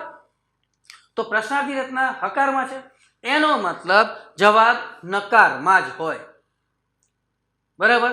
એટલે વિધાન વાક્ય કીધું તો હવે હકારમાં ફેરવું કે નકારમાં, તો ખ્યાલ આવી ગયો. હવે સીધે સીધું નેગેટિવ કીધું હોય તો કોઈ તકલીફ જ નથી, રાઈટ. હવે જવાબ સમજીએ. Who can escape death. તો આ જે પ્રશ્ન પૂછ્યો એ આપણી પાસેથી લિસ્ટ માંગે છે કે બોલો ભાઈ કોણ કોણ અમરપટ્ટો લઈને આવ્યા છે, એવું નામ માંગે છે આપણી પાસે? ના, રાઈટ. એક જ બાબતને બે રીતે બોલી શકાય. તો મૃત્યુથી કોણ છટકી શકે? તો જવાબ શું થાય જનરલ સેન્સમાં, વિધાનમાં? મૃત્યુથી કોઈ ના છટકી શકે, બરાબર. આટલી ગરમીમાં કોણ જાય? મતલબ આટલી ગરમીમાં કોઈ ના જાય. આ વિધાન થયું. આટલું જ વિચારવાનું છે, બીજું કંઈ છે જ નહીં, બરાબર. તો હુ કેન એસ્કેપ ડેથ, કોઈ ના છટકી શકે. કોઈ નહીં એટલે નોબડી થાય કે નહીં? નોબડી અહીંયા છે. એવરીબડી આપણે નકાર જોઈએ છે, બરાબર. એવરીબડી કુડ, આપણે કે સર પણ એવરીબડીમાં નકાર છે, અહીંયા નકાર છે, અહીંયા તો હકાર છે, એટલે આ તો નહીં આવે. આઈ એમ શ્યોર આ તો ખબર પડી જ ગઈ છે, બરાબર. હવે આપણે વિચારીએ કે આ બેમાં નકાર છે, નોબડી નકાર છે, તો કેવી રીતે કળવું? એટલે જ આપ્યા છે ઓપ્શન્સ. આ પ્રશ્નાર્થની રચના છે, આ વિધાનની રચના નથી, આ આજ્ઞાર્થની રચના છે. ફેરવવાનું વિધાનમાં કીધું છે એટલે આ ન આવે. અર્થ પણ અલગ થઈ જાય છે કે ભાઈ ડોન્ટ એસ્કેપ ડેથ, મૃત્યુથી છટકો નહીં, બરાબર. આજ્ઞાર્થ છે, સેટ જ નથી થતું. એવરીબડી કુડન્ટ એસ્કેપ ડેથ અને નોબડી કેન એસ્કેપ ડેથ. આ કુડન્ટ જોઈને નકાર વિચાર એટલે આપણે કન્ફ્યુઝ શેમાં થઈએ? આ બેમાં થઈએ, રાઈટ. હવે આ બેમાં કન્ફ્યુઝ થઈએ તો ધ્યાન રાખો, શબ્દોના અર્થ સમજો ને અર્થઘટન સમજો. એવરીબડી કુડન્ટ એસ્કેપ ડેથ, દરેક વ્યક્તિ મૃત્યુને છટકી શકતી નથી.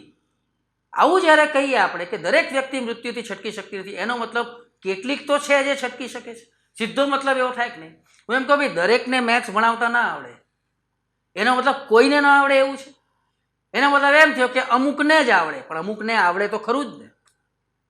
એ જ વસ્તુ અહીંયા છે કે દરેક વ્યક્તિ મૃત્યુથી છટકી નથી શકતી, એનો મતલબ કેટલીક તો છે, રાઈટ, જે ખોટી વાત છે. નોબડી કેન એસ્કેપ ડેથ, કોઈ જ મૃત્યુથી છટકી શકતું નથી. Perfect answer is this, right. એટલે મિસગાઈડ કરે આપણને. અને આ શું છે, આ શોર્ટકટ્સથી ટેવાયેલા છે ને આપણે, એટલે આપણને એમ લાગે ભાઈ નકાર તો છે જ ને, એવરીબડી નોબડી ફરક શું છે, નોબડીનો નકાર અહીં આપી દીધો, આવું લાગે આપણને. એવું છે નહીં. Okay, I am sure you are clear. Next. He says to her I shall teach, direct indirect છે. એટલે આપણે જે છે જુસ્સામાં આવી જઈએ. શેલ વિલનું શુડ કે વુડ થાય એટલે તરત આપણે ગોતીએ વુડ ક્યાં છે. વુડ અહીંયા છે, વુડ અહીંયા છે, બરાબર. એટલે આ બી અને ડી ને આઉટરાઇટ રિજેક્ટ કરીએ આપણે, એલિમિનેટ કરી નાખીએ આપણે. આમ ઉત્સાહમાં આવી જઈએ એટલે અહીંયા ખાસ ધ્યાન રાખો. શેલ વિલનું શુડ વુડ થાય જ છે, બરાબર. પણ ક્યારે થાય? આને રિપોર્ટિંગ વર્બ કહેવાય. આ રિપોર્ટિંગ વર્બ કયા કાળમાં છે? આપેલો કાળ ભૂતકાળ નથી. ગમે એ કાળ હોય, ભૂતકાળ નથી, કરેક્ટ. રિપોર્ટિંગ વર્બ ભૂતકાળમાં હોય તો રિપોર્ટેડ સ્પીચના કાળમાં ફેરફાર થાય, બરાબર. રિપોર્ટિંગ વર્બ ભૂતકાળમાં હોય, રિપોર્ટેડ સ્પીચમાં સનાતન સત્ય, વૈજ્ઞાનિક સિદ્ધાંત, કહેવત તો ન થાય. આ તો આપણે મસ્ત ગોખેલું છે, રાતના 3 વાગે ઉઠાડે તો ખબર પડે. અને ઘસાયેલા, ચવાયેલા, પીટાયેલા વાક્યો, the sun rises in the East, the earth moves round, બરાબર. આ બધા કોમન વાક્યો છે. આ કહેવત કેવું છે નહીં. રિપોર્ટિંગ વર્બ ભૂતકાળમાં નથી એટલે અંદરના કાળમાં ફેરફાર ન થાય. એટલે જેને આપણે ઉતાવળમાં સાચો જવાબ સમજતા હોઈએ એ તો આવતો જ નથી. આઈ થિંક હવે ખબર પડી તમને, બરાબર. શેલ છે તો શેલ અથવા વિલ, કાળ ન બદલાય એટલે કાં શેલ હોવું જોઈએ કાં વિલ હોવું જોઈએ. અહીંયા શેલ શું કામ છે? કારણ કે આઈ છે. હવે he says to her I shall teach, હું ભણાવીશ. હું એટલે કોણ ભણાવશે? હી ભણાવશે. એટલે ઓપ્શનમાં હી આવવું જોઈએ, રાઈટ. તો હી સાથે વિલ આવે. તો અહીંયા જુઓ તમે, અહીંયા સી છે, અહીંયા વિલ છે, અહીંયા હી છે, અહીંયા વિલ છે, બંનેમાં વિલ છે. એટલે આપણે વિચારીએ હવે કે ભાઈ વિલનું વિલ જ રહે એટલે શેલનું વિલ થશે, રાઈટ. કાળ નથી બદલાતો. હવે આપણે વિચાર કે હવે આ બેમાં શું મૂકવું, તો થર્ડ સ્ટેપ છે સર્વનામ જોવા પડે, જે મેં હમણાં સમજાવ્યું તમને. આપણે હી માટેની વાત છે, આ આઈ હી માટે છે, એટલે હી વાળો જવાબ સાચો કહેવાય, શી વાળો નહીં. બરાબર. સી ઘણી વાર શું થાય કે પ્રશ્ન એવી રીતે પૂછી લીધો ને એટલે આપણને એમ થાય કે આમાં તો રમી જ લેવાનું છે, આમાં કંઈ છે જ નહીં. થોડીક ચૂક થઈ જાય, આવડે છે બધું જ, થોડીક ચૂક થઈ જાય એટલે આપણે માર્ક જાય. Next again antonym. સી વોકેબના ઘણા પ્રશ્નો આવી ગયા, એ જાણી જોઈને લીધા છે, કેમ કે આમ બેસીને વોકેબ તૈયાર થતું નથી. તો આવી રીતે જે છે કવર થાય તો જેટલા આપણી સામે આવે છે, જેટલા તમે સમજો છો કમસે કમ એટલા યાદ રહેશે. એટલે આપણને દેખીતી રીતે એમ લાગે કે આપણે હાલના તબક્કે માત્ર શાર્પનું એન્ટોનિમ સમજ્યા, પણ તમને ખ્યાલ આવી ગયો હશે કે આપણે ઓપ્શન્સ જ્યારે સમજીએ છીએ ત્યારે આ શબ્દ ઉપરાંત બીજા 4 શબ્દો સમજીએ છીએ, એટલે એક કામમાં 5 કામ થાય છે. શાર્પ એટલે તીક્ષ્ણ, પૂછ્યું છે એન્ટોનિમ. જ્યારે તીક્ષ્ણ હોય તો એનું વિરોધી જે છે બુઠ્ઠું, એવું જ થાય. સીધે સીધું પહેલાં તો બ્લન્ટ એટલે બુઠ્ઠું, એ જવાબ આ સિમ્પલ. નેરો એટલે સાંકડું, પહોળું હોય તો સાંકડું આવે, બ્રોડ હોય તો નેરો આવે. સોફ્ટ કૂણું, હાર્ડ હોય તો સોફ્ટ આવે. બરાબર. પોઇન્ટેડ, પોઇન્ટેડ એટલે તીક્ષ્ણ, તો એ શાર્પનું સમાનાર્થી છે, પૂછ્યું આપણને વિરોધાર્થી છે, રાઈટ, એટલે બ્લન્ટ આવે. Next little few, a little, a few. આ એલિમિનેટ કરવું બહુ જ સહેલું છે. બરાબર. અને પછી જ્યાં જરૂર જણાય ત્યાં ગુજરાતી સમજવું પડે, સમજવું તો પડે. Little few, a little. તો પહેલાં તો લિટલ અને ફ્યુનો તફાવત, એ વગરનો કે એ વાળો, એ પછીની વાત છે. લિટલ થોડું, ફ્યુ થોડા. લિટલ દ્રવ્યવાચક સાથે આવે, ફ્યુ સંખ્યાવાચક સાથે આવે. પહેલી વસ્તુ આ, જ્યારે આ 4 ઓપ્શન્સ હોય ત્યારે ઇમિડિયેટ એલિમિનેટ કરો. બ્લેન્ક પછી શેની વાત છે? શક્યતા. બરાબર. તો નોર્મલ કોર્સમાં શક્યતાઓ એવું નથી કીધું, શક્યતા કીધું છે. નોર્મલ કોર્સમાં શક્યતા દ્રવ્યવાચક ગણાય. બરાબર. એટલે ફ્યુના ઓપ્શન્સ નહીં આવે. બરાબર. હવે આ શબ્દોમાં એ ક્યારે લાગે? હકારાત્મક ભાવ હોય ત્યારે એ લાગે, અને નકારાત્મક ભાવ હોય ત્યારે એ વગરનું હોય. રાઈટ. હવે આપણે હકાર નકારને ઓળખવા માટે નોટ ગોતતા હોઈએ છીએ. બરાબર. અને એ નોટ ગોતવામાં આપણે ક્યારેક ક્યારેક નોટ સાબિત થઈ જતા હોઈએ છીએ. સોરી, બટ સમજો, અહીંયા આ શબ્દનો અર્થ ખબર પડે તો જ ખ્યાલ આવે કે આ વાક્ય હકારાત્મક છે કે નકારાત્મક છે. પૂછવાનું લેવલ અપ હોય. બરાબર. તો her problem is very critical. Critical એટલે કટોકટી ભર્યું. હવે કટોકટી ભરી સ્થિતિ એટલે હકારાત્મક સ્થિતિ થઈ કે નકારાત્મક સ્થિતિ થઈ? નકારાત્મક થઈ. એટલે એની સમસ્યા ખૂબ જ, જેને કહીએ કટોકટી ભરી છે, રાઈટ. એટલે એને સોલ્વ કરવાની, ઉકેલ લાવવાની જે છે શક્યતા નહીવત છે, એમ જ કહીએ કે નહીં? કારણ કે ક્રિટિકલ છે. તો નહીવત નેગેટિવ ભાવ થયો, એટલા માટે જવાબ લિટલ આવે. બરાબર. સીધે સીધું તમને નોટ આપી દે કોઈક વાક્યમાં, રાઈટ, તો એવી રીતનું ન પણ પૂછે, આ રીતે પણ પૂછી શકે છે. Right. Next. No sooner does the child dash the maid than it starts crying. Correct. સમજો. નો sooner છે. સી અલગ રીતે પૂછ્યું નો sooner. અહીંયા જનરલી કેવું હોય, as soon as ની રચના હોય કે નો sooner નહીં હોય કે હાર્ડલી, 3માંથી એક આપી હોય અને બાકીના 2 ટાઈપના ઓપ્શન્સમાં હોય. એટલે આપણે જે રચના ગોખેલી હોય કે નો sooner હોય તો આમ આવે અને આ હોય તો આમ આવે. બરાબર. એ બીબાડાળ હોય. અહીંયા શું ધ્યાન રાખવાનું છે? એક સાથે 2 બાબત સમજવાની છે. રચના નો soonerની છે. બરાબર. તો ફિટ ગોખેલું છે ઘણા બધા કે નો sooner હોય તો ડીડ આવે. આ મોક ટેસ્ટમાં તો હું અનેક વાર કહી ચૂક્યો છું, સમજાવી ચૂક્યો છું. બરાબર. નો sooner હોય તો ડીડ આવે, આવું મગજમાં ફિટ કરેલું છે. જરૂરી નથી. બરાબર. વાક્ય કયા કાળમાં છે આ ઓળખવું પડે. વર્તમાન કાળ હોય તો એમ ઇઝ આર ડુ ડઝ આવી શકે, અને ભૂતકાળ હોય તો ડીડ કે વોઝ વર આવી શકે છે. કરેક્ટ? તો સમજો અહીંયા નો સુનર ધ ચાઇલ્ડ ધ મેડ, આ મેડ છે MADE નથી, આ મેડ એટલે કામ કરવા વાળી જે હોય સ્ત્રી, બરાબર? તો આ ઓકે, આ કયો કાળ છે? સ્ટાર્ટેડ છે કે સ્ટાર્ટ છે? વર્તમાન કાળ છે. ધેન પછીનો ભાગ જે છે એમાં જો વર્તમાન કાળ હોય તો નો સુનરમાં વર્તમાન કાળ આવે, આ ધ્યાન રાખો. એના પછીનો ધેન પછીના ભાગમાં ભૂતકાળ હોય તો ભૂતકાળ આવે નો સુનરમાં, આવું પહેલા તો ધ્યાનમાં રાખો. હું નથી એવું બોલ્યો કે નો ધેન પછી ભૂતકાળ હોય તો ડીડ આવે, આવું નથી બોલ્યો હું, બરાબર? ભૂતકાળમાં પણ ડીડ અને વોઝ વર શું ક્યારે આવે ખબર હોવી જોઈએ, રાઈટ? સમજો નો સુનરની જે રચના છે એમાં આ જે નો સુનર સાથેનો જે એનો જે ભાગ છે એટલે કે અહીં સુધીનો ભાગ, આ ભાગ કહેવા શું માગે છે? એક્ઝેક્ટ ભાષાંતર જવા દો. કહેવા શું માગે છે? બાળકના મેડને જોવાની વાત છે અને રડવાનું શરૂ કરવાની વાત છે. કાચું ગુજરાતી આવી તો સમજ પડે કે નહીં? આટલી સમજ પાડવી પડે, બરાબર? તો અહીંયા રડવાની ક્રિયા જે શરૂ થાય એ વર્તમાન કાળમાં છે એટલે અહીંયા વર્તમાન કાળ આવશે નંબર 1, બરાબર? વર્તમાન કાળ આવે. અહીંયા મેં તમને કન્ફ્યુઝ વધારે નહોતા કરવા, નહીં તો એમિઝારના ઓપ્શન્સ આપત, એક એમિઝાર આપત, એક વોઝવેર આપત. સમજાવી દઉં છું કે ક્યારે આવે ક્યારે ન આવે. તો અહીંયા શું ધ્યાન રાખો, નો સુનરની રચના જ્યારે પણ બનાવીએ ત્યારે એ જે ભાગ છે એ પ્રશ્નાર્થની રચના હોવી જોઈએ, બરાબર? સાદી ભાષામાં આપણે એમ કહીએ કે બાળક રડવાનું શરૂ કરે છે ક્યારે? કે બાળક જે છે આ મેડને જોવે છે ત્યારે, રાઈટ? તો બાળકે મેડને જોઈ અને રડવાનું ચાલુ કર્યું, એક આ ભાગ ભૂતકાળ. બાળક મેડને જોવે છે, રડવાનું ચાલુ કરે છે, આ વર્તમાન કાળ.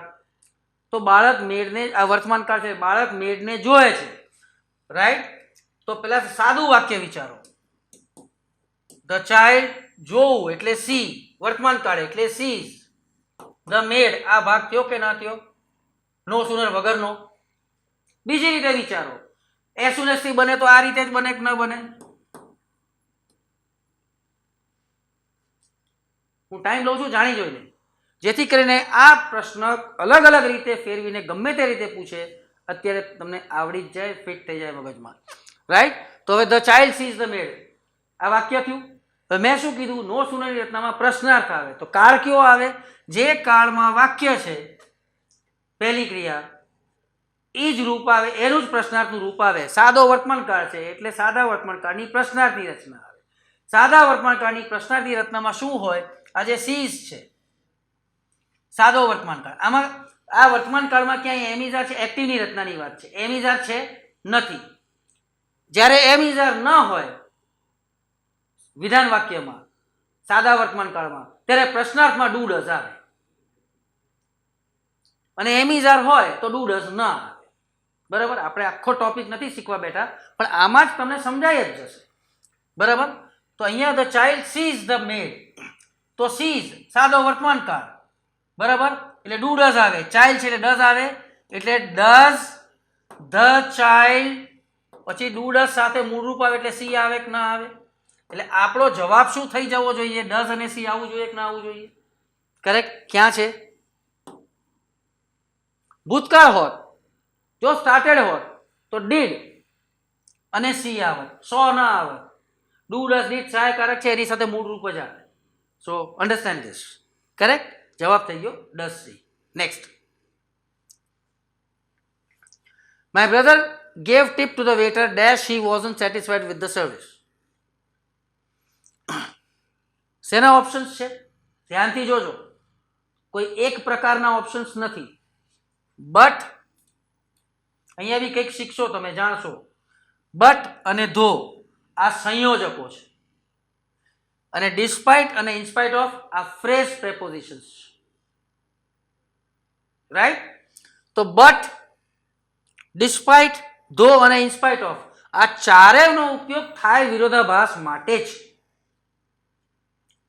સમજો, મેં અહીંયા ચારે ચાર અલગ અલગ ઉપયોગનો આપ્યા હોત તો જવાબ ગોતવો સહેલો હતો, થોડું ઘણું પણ વાક્ય સમજાવ હોત તો ભાઈ ખબર પડે વિરોધાભાસ છે એટલે. જો એકલું બટ આપ્યું હોત કે એકલું ડિસ્પાઇટ કે ઇન્સ્પાઇટ ઓફ આપ્યું હોત, બાકી બીકોઝ ને એવું બધું આપી દીધું હોત, બરાબર, તો તરત જવાબ મળી જાય. બરાબર, જ્યાં તકલીફ પડે છે આપણે એ જ સોલ્વ કરવાની છે. ચારે ચાર વિરોધાભાસ છે, એનો મતલબ વાક્યમાં વિરોધાભાસ હોય તો જ આ ચાર ઓપ્શન્સ વિરોધાભાસના હોય. અલગ અલગ આપ્યા હોય તોય વાક્ય જોવું પડે. શું કહે છે અહીંયા? એના બ્રધરે ટીપ આપી અને હી વોઝન્ટ સેટિસ્ફાઈડ, એને એની સર્વિસથી સંતોષ નહોતો. હવે સંતોષ નહોતો, ટીપ આપી, સંતોષ નહોતો તોય ટીપ આપી. વિરોધાભાસ છે કે નહીં? કરેક્ટ. એટલે અહીંયા જે છે વિરોધાભાસ છે એટલે આ ચારમાંથી કોઈ એક આવશે. અલગ અલગ આપ્યા હોય તોય ખબર પડે કે વિરોધાભાસ વાળું ઓપ્શન આવે. હવે સવાલ આવે છે કે આ બટ અને ધો સંયોજકો છે અને આ ફ્રેઝ પ્રેપોઝિશન છે બી અને ડી, બરાબર. તો શું કરવું? તો સમજો, આ જે જગ્યાએ આ મૂકવાના છે, ચાહે સંયોજક હોય કે ફ્રેઝ પ્રેપોઝિશન હોય, જે જગ્યાએ મૂકવાના છે એના પછીનો ભાગ જુઓ. He wasn't satisfied with the service. આ વાક્ય છે કે અધૂરું છે? એટલી તો ખબર પડે ને આપણને કે વાક્ય છે અધૂરું એટલે શબ્દ સમૂહ જેને કહીએ આપણે. He wasn't satisfied with the service. હું એમ કહું કે એ સર્વિસથી સંતુષ્ટ નહોતો. આ વાક્ય કહેવાય કે ના કહેવાય? કહેવાય, રાઈટ. તો યાદ રાખો, ખાલી આ વિરોધાભાસ માટે નહીં, એકંદરે ફ્રેઝ પ્રેપોઝિશન્સ અને સંયોજકોના અનુસંધાનમાં શું ધ્યાનમાં રાખો કે આ જ્યાં મૂકવાના છે એના પછીનો ભાગ જો વાક્ય હોય, અર્થપૂર્ણ વાક્ય હોય, ઉપવાક્ય હોય, તો અહીંયા બ્લેન્કમાં સંયોજક જ આવે, ફ્રેઝ પ્રેપોઝિશન ન જ આવે, ભલે અર્થ બંધ બેસતા હોય. આ ચારે ચાર અર્થ બંધ બેસે જ છે, બરાબર. તો પણ અહીંયા કારણ કે આ વાક્ય છે એટલે ફ્રેઝ પ્રેપોઝિશન નહીં આવે.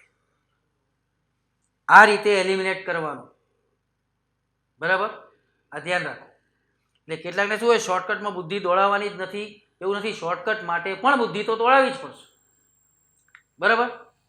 હવે સવાલ આવે બટને ધોનો, બંને વિરોધાભાસ માટે જ છે. તો એમાં હવે નેક્સ્ટ સમજી લો, સિમ્પલ વસ્તુ ધ્યાનથી, કે બ્લેન્ક પછી, ધ્યાનથી સમજજો, સાંભળજો. બ્લેન્ક પછી જો પરિણામ હોય, બરાબર, તો બટ આવે. બ્લેન્ક પછી પરિણામ હોય તો બટ આવે. આ શેના અનુસંધાનમાં? બે વિરોધાભાસના અનુસંધાનમાં. બ્લેન્ક પછી પરિણામ હોય તો બટ આવે, રાઈટ. અને જો પરિણામ ન હોય તો ધો આવે. હવે કયો મને પરિણામ શું છે? ટીપ આપી એટલે એને સંતોષ નહોતો, એ પરિણામ છે. એને સર્વિસમાં સંતોષ નહોતો તો પણ એને ટીપ તો આપી જ, તો પરિણામ તો અહીંયા જ.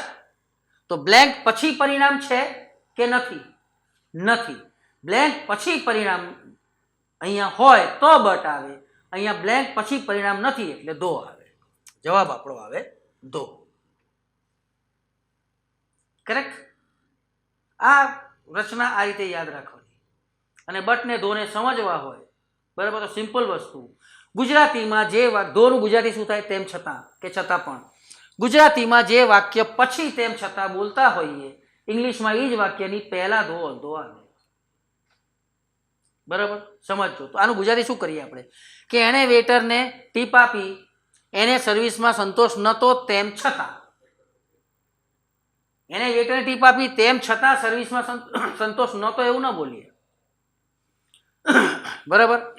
તો આ વાક્ય પછી તેમ છતાં બોલ્યો તો એની પહેલા ધો આવે, બરાબર.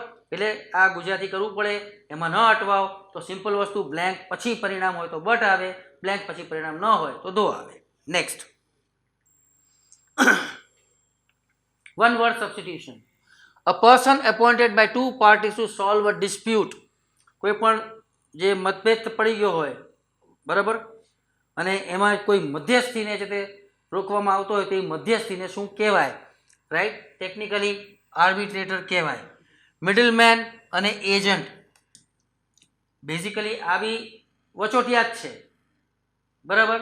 પણ આ મિડલમેન અને એજન્ટ એ આર્બિટ્રેટર ન કહે, એ કોઈ સમસ્યાનો ઉકેલ કરવા માટે નથી, બરાબર. કોઈ પ્રોડક્ટ વેચવાના અનુસંધાન, પ્રોડક્ટ કે સર્વિસ વેચવાના અનુસંધાનમાં આમને એજન્ટ કે મિડલમેન કહેવાય, બરાબર. બાકી આ સોલ્યુશન માટે આર્બિટ્રેટર. એમેચ્યોર એટલે જેને કહે કે શોખથી કોઈ કાર્ય કરતો હોય, પૈસા ન લેતો હોય, શોખથી કરતો હોય, એને એમેચ્યોર કહેવાય, બરાબર. Next, her brother can teach you better and faster. I dashed from him recently. સમજો, her brother can teach you better and faster. શું થાય મતલબ? હવે અહીંયા ઓપ્શન શેના છે? ક્રિયાપદના, બરાબર. તો ક્રિયાપદના ઓપ્શન છે એટલે વોઇસ ચેક કરો. બ્લેન્કની પહેલા આઈ છે. આ લર્ન એટલે શીખવું થાય. સ્ટુડન્ટ્સ ઉતાવળમાં લર્ન અને ટીચ આ સહેલા સરળ શબ્દો છે, છતાં બી ઉતાવળમાં ભૂલ કરતા હોય છે. લર્ન એટલે શીખવું થાય, ટીચ એટલે શીખવાડવું થાય. I dash from him recently. From him એની પાસેથી, એની એટલે કોની પાસેથી? તેણીના ભાઈ પાસેથી. હાલમાં જ. લર્ન એટલે શીખવું. તો આ શીખવાનું કામ મેં કર્યું કે ન કર્યું? કર્યું. એટલે એક્ટિવની રચના થઈ, બરાબર. પહેલી વસ્તુ એક્ટિવની રચના છે એટલે પેસિવની રચના નહીં આવે. સીધે સીધું વાક્યનું ગુજરાતી પછી, બરાબર. તો બી નહીં વાગે, બરાબર. વોઝ વેર અને ભૂતકૃદંત આ બી પેસિવની રચના છે એટલે આ બે નહીં આવે. સવાલ આવે, સાદો ભૂતકાળ આવે કે પૂર્ણ વર્તમાનકાળ આવે, ગુજરાતી. તેણીનો ભાઈ તને વધારે સારું અને વધારે ઝડપી તને શીખવી શકશે. હું હાલમાં જ એની પાસે શીખ્યો છું. એમ જ બોલીએ, મેં હમણાં જ આ કામ કર્યું છે યાર, અબ્બી હાલ હું હમણાં જ શીખ્યો છું, થોડા ટાઈમ પહેલાં જ શીખ્યો છું. તો શીખ્યો છું, શીખ્યો ભૂતકાળ, છું વર્તમાનકાળ. ભૂતકાળ વર્તમાનકાળનો કોમ્બો, પૂર્ણ વર્તમાનકાળ કમ્પલસરી વિકાસવાણી એટલે પૂર્ણ વર્તમાનકાળ have learnt. Next, if she signs the bond she will get this job. કરવાનું શું છે આમાં? ધ્યાનથી જુઓ ને તમે, સૂચના નથી આમાં, બરાબર. અમુકમાં જે સૂચના નથી એ રહી નથી ગઈ, એ તમને શું કહેવાય કે તૈયાર કરવા માટે છે કે ભાઈ આ ખબર પડી જવી જોઈએ શું છે. જનરલી સૂચના આપી હોય, બરાબર. આમાં સૂચના આપે કે આઈડેન્ટિફાઈ ધ કરેક્ટ સેન્ટેન્સ, વધારે સ્પષ્ટ સૂચના આપે. આઈડેન્ટિફાઈ ધ કરેક્ટ સેન્ટેન્સ અથવા તો correct formation of if oblique unless, ગમે તે રીતે આપે. આપણે ઓપ્શન જોઈને ખબર પડે આ ઇફ વાળી રચના છે, અહીંયા ઇફ છે, અહીંયા ઇફ છે, અનલેસ છે, અનલેસ છે, એટલે ઇફ અનલેસની જ વાત છે, બરાબર. સમજો, સિમ્પલ, શોર્ટકટ, નો કન્ફ્યુઝન, બરાબર. આ ઇફ વાળો ભાગ, બરાબર. આમાં નોટ છે, મૂળ વાક્યમાં નથી. ધ્યાનથી સાંભળજો, સમજજો, યાદ રાખી લેજો. ઇફ વાળો ભાગ આમાં નોટ છે, નથી. તો પહેલું ઓપ્શન નોટ વાળું છે, છે. હવે મૂળ વાક્યમાં અહીંયા ઇફ વાળા ભાગમાં, શરતી વાક્યમાં, ઉપવાક્યમાં નોટ નથી. અહીંયા નોટ છે ઓપ્શનમાં, એટલે આ વધારાનું આવ્યું એટલે આ નોટ, એક્સ્ટ્રા નોટનો વહીવટ કરવો પડે. સિમ્પલ વહીવટ છે. જ્યારે અહીંયા નોટ નથી આપ્યું અને અહીંયા નોટ છે, તો જે પરિણામ છે એમાં નોટ નકાર હોય તો કાઢી નાખવાનું, ન હોય તો મૂકવાનું. સિમ્પલ વસ્તુ છે. આટલું કરી નાખો એટલે ઇફ અનલેસ ઓકે. જ્યાં સુધી ઓપ્શન્સ એટલે કે એમસીક્યુનો સવાલ છે, બરાબર. તો અહીંયા નકાર છે, ઓકે ફાઇન છે. તો અહીંયા વિલ ગેટ છે, તો અહીંયા વિલ નોટ ગેટ અથવા વોન્ટ ગેટ હોવું જોઈએ. પરિણામ હકાર છે, એ હકાર જ છે ને, એક્સ્ટ્રા નોટનો કોઈ વહીવટ થયો નહીં એટલે આ ન આવે. ઇફ શી ઇઝન્ટ સાઇન, અહીંયા સમજો, થોડી વાર પહેલા મેં સમજાવ્યું તમને do does am is are નો સુનરમાં, બરાબર. આ હકારાત્મક રચના છે, નકારમાં ફેરવવી હોય. આ મૂળ રચનામાં સાદો વર્તમાન કાળ, ક્યાંય એમ ઇઝ આર છે નથી, એમ ઇઝ આર નથી, તો અહીંયા શું આવે? એમ ઇઝ આર નથી તો એમ ઇઝ આર ના આવે, ડુ ડઝ જ આવે. જ્યારે એને ઇઝ આપ્યું છે એટલે આ આવે જ નહીં. અહીંયા જો મેં જાણી જોઈને નકાર આપ્યું જ છે, સમજજો, રાઈટ, કે ભાઈ આ હકાર છે તો નકાર થાય, નકાર આપ્યું છે, પણ આ પછી ખબર હોવી જોઈએ આપણને, correct. Next, unless she doesn't. અનલેસમાં નકાર આવી ગયો એટલે બીજો નકાર શરતી ભાગમાં ન આવે. અનલેસ સાથે સિમ્પલ એટલે ન આવે. બાકી રહી ગયું આ એટલે આ આવે. આ બાકી રહી ગયું એટલે આ આવે. છેલ્લું હતું એટલે માનો કે આ બીજું ત્રીજું હોત કે પહેલું હોત તો આને સમજવું પડે, એટલે આપણે સમજીએ. ઇફ વાળો ભાગ છે, હકાર છે, એમાં નકાર નથી. અનલેસમાં નકાર આવી ગયો, એટલે એક્સ્ટ્રા નોટ આવ્યું, નકાર આવ્યું. બરાબર છે. તો આ નકારનો વહીવટ કરવાનો. યસ. શું કરવાનો? પરિણામમાં નોટ નથી તો નોટ મૂકવાનું. અહીં છે કે નહીં? છે. એટલા માટે આ સાચો જવાબ છે. Fine. Yes, I am sure જઈ રહ્યું છે અંદર. Correct. Next. He dash his employees dash training workshops every 6 months. અહીંયા મેકના ઓપ્શન્સ છે એટલે તરત ખબર પડે છે આપણને કે કોઝલ વર્બ છે. એટલે કોઝલ વર્બની સર્કિટ ઓન કરશું આપણે. બરાબર. એમાં તકલીફ નથી પડવાની. બરાબર. સમજવાનું શું છે? માનો કે અહીંયા હેઝ હોત, અહીંયા હેડ હોત, અહીંયા પણ હેડ હોત અને અહીંયા હેઝ હોત, મેક્સ ન હોત. આ ધ્યાન દોરવા માટે થઈને મેં અહીંયા મેકનું એટલા માટે આપી દીધું કે કોઝલ વર્બ છે, ખબર પડી. જેને કોઝલ વર્બ આવડે જ છે એને આ માર્ક મળી જાય. બરાબર. એટલે થોડો છે તો ઉત્સાહ વધે. તો મેકની દ્રષ્ટિએ પહેલાં સમજી લઈએ. કોઝલ વર્બ છે, મેક જોઈને, રાઈટ. કોઝલ વર્બ છે તો હવે કાળ વિચારો. He dash is employees dash training workshop every 6 months, દર 6 મહિને. એટલે નિયમિત ક્રિયા થઈ. નિયમિત ક્રિયા થઈ હોય એટલે સાદો વર્તમાનકાળ આવે કે ના આવે? Yes, correct. તો અહીંયા સાદા વર્તમાનકાળ આવે કે નહીં મેકનું? એટલે હી છે એટલે મેક્સ આવે. બરાબર. હવે આ રીતે વિચારવાને બદલે એલિમિનેશનમાં વધારે શું કામમાં આવે, કેવી રીતે કામમાં આવે કે જ્યારે આપણને ખબર પડી, આ મેક જોઈને, હેઝની ચર્ચા કરીએ હમણાં, મેક જોઈને ખબર પડી કે કોઝલ વર્બ છે, તો પહેલાં અહીંયા કાળ જોવાને બદલે પહેલું કામ શું કરવું જોઈએ? વોઇસ ચેક કરી લો. એલિમિનેશનમાં ઘણો ફરક પડી જશે, મહેનત ઘટી જશે. કેવી રીતે વોઇસ ચેક કરો? તો જે મેઇન ક્રિયાપદ છે ક્યાં મૂકવાનું છે? અહીંયા મૂકવાનું છે. એની પહેલાં કોની વાત થાય છે? એમ્પ્લોઈઝની. આ એટેન્ડ કરવાનું કામ એમ્પ્લોઈઝે કરવાનું કે નહીં કરવાનું? કરવાનું. એટલે આ એક્ટિવની રચના થઈ મેકના કોઝલ વર્બની.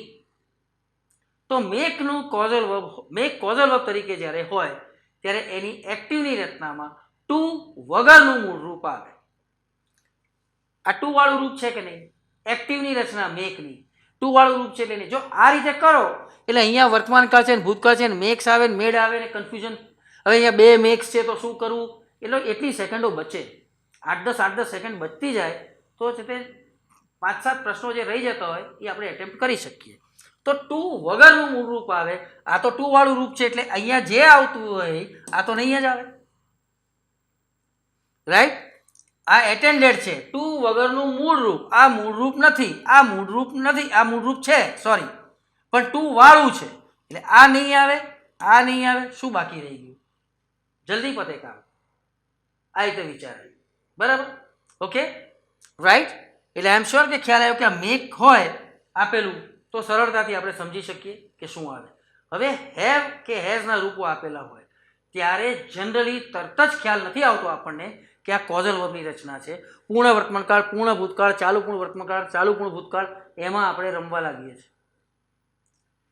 જ્યારે પણ હેવ, હેઝ, હેડના ઓપ્શન્સ હોય ક્રિયાપદમાં, આ તો 4 હેઝ હોય અથવા એક પણ હેઝ હોય ત્યારે ખાસ ધ્યાન રાખવાનું. પહેલાં ચેક કરો કે કોઝલ વર્બ છે કે નહીં. કેવી રીતે ચેક થાય? બે બ્લેન્ક વચ્ચે નામ સર્વનામ છે ત્યારે સેકન્ડ સ્ટેપ તો પહેલી બ્લેન્કની પહેલાં પણ નામ સર્વનામ છે એનો મતલબ આ કોઝલ વર્બ છે. પછી કોઝલ વર્બની સર્કિટ ઓન થઈ જાય. રાઈટ. એટલે પૂર્ણ વર્તમાનકાળ એ બધું ન વિચારાય. Fine. Next. One word substitution. A system of government by one person with absolute power. એટલે એક હત્તું શાસનની વાત થઈ. બરાબર. વન પર્સન, એક હત્તું શાસન. એક હત્તું શાસન હોય એને ઓટોક્રેસી કહેવાય. યાદ રાખો. બરાબર. ડેમોક્રેસી એટલે લોકશાહી. હવે એરિસ્ટોક્રેસી અને બ્યુરોક્રેસી શું છે? એરિસ્ટોક્રેસી એટલે ઉચ્ચ વર્ગ જે હોય ને એ લોકો જો શાસન કરતા હોય, ઉચ્ચ અધિકારીઓ, ટોપ લેવલ, એટલે એક ન હોય. અહીંયા એક માટે કીધું છે એટલે આ ના.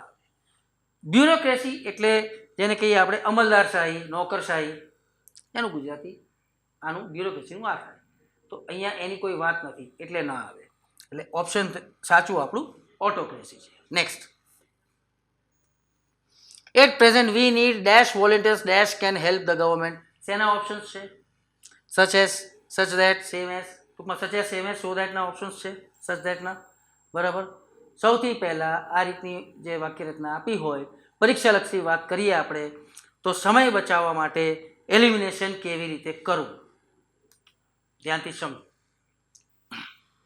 આ ઓપ્શન્સ હોય ત્યારે બે બ્લેન્ક વચ્ચે નામ સર્વનામ છે, કારણ કે બે બ્લેન્ક વચ્ચે નામ સર્વનામ છે એટલે સો ના આવે.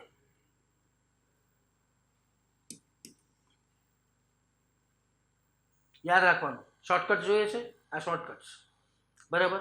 સેકન્ડ સ્ટેપ, બીજી બ્લેન્ક વચ્ચે, અને આ જે બે બ્લેન્ક વચ્ચે મેં કીધું રાઈટ, એમાં એક ગયું ઓપ્શન એલિમિનેટ થયું, એક સાથે બે એલિમિનેટ કરવા હોય તો આની બદલે સૌથી પહેલા શું ચેક કરો, બીજી બ્લેન્ક પછી જોવો. હું બંને રીત કહું છું, જેને જ્યારે જે રીત યાદ આવે. બરાબર. બીજી બ્લેન્ક પછી જોવો, કોઈ નામ સર્વનામ છે નથી. બીજી બ્લેન્ક પછી નામ સર્વનામ નથી એટલે બીજી બ્લેન્કમાં ધેટ ન જ આવે. એનો મતલબ આમાં સો ધેટ બી નહીં આવે ને સચ ધેટ બી નહીં આવે. એક સાથે બે એલિમિનેટ થયા, જ્યારે જેવું યાદ આવે. કરેક્ટ. હવે સવાલ આવે સચ એસ સેમ એસ. તો અહીંયા સમજો, જ્યારે સચ એસ સેમ એસ બેમાંથી એક આવતા હોય ત્યારે આટલું એલિમિનેટ કર્યા પછી આ બેમાંથી એક આવે છે તો તમારે આપણે વાક્યને થોડું સમજવું તો પડશે જ. એમાં શોર્ટકટ એવી રીતે નહીં આવે, આ ધ્યાન રાખજો. બરાબર. એટ પ્રેઝન્ટ વી નીડ ખાલી જગ્યા વોલેન્ટિયર્સ. ઘણાને કદાચ હું આજે વાંચતો તો એમાં થયું સર સેમ હોય તો ધ આવે ને. બરાબર. માનો કે અહીંયા ધ આપી દીધું છે, માની લો છે, ચલો, એટલે આપણે એ રિસ્ક નથી લેવું. સર સેમ સાથે ધ હોય ને આમાં ધ નથી ને અહીંયા ધ નથી એટલે સેમ ન જ આવે. ના, આ આપ્યું, ચાલો, તો વિચારવું પડશે કે નહીં વિચારવું પડે? બરાબર.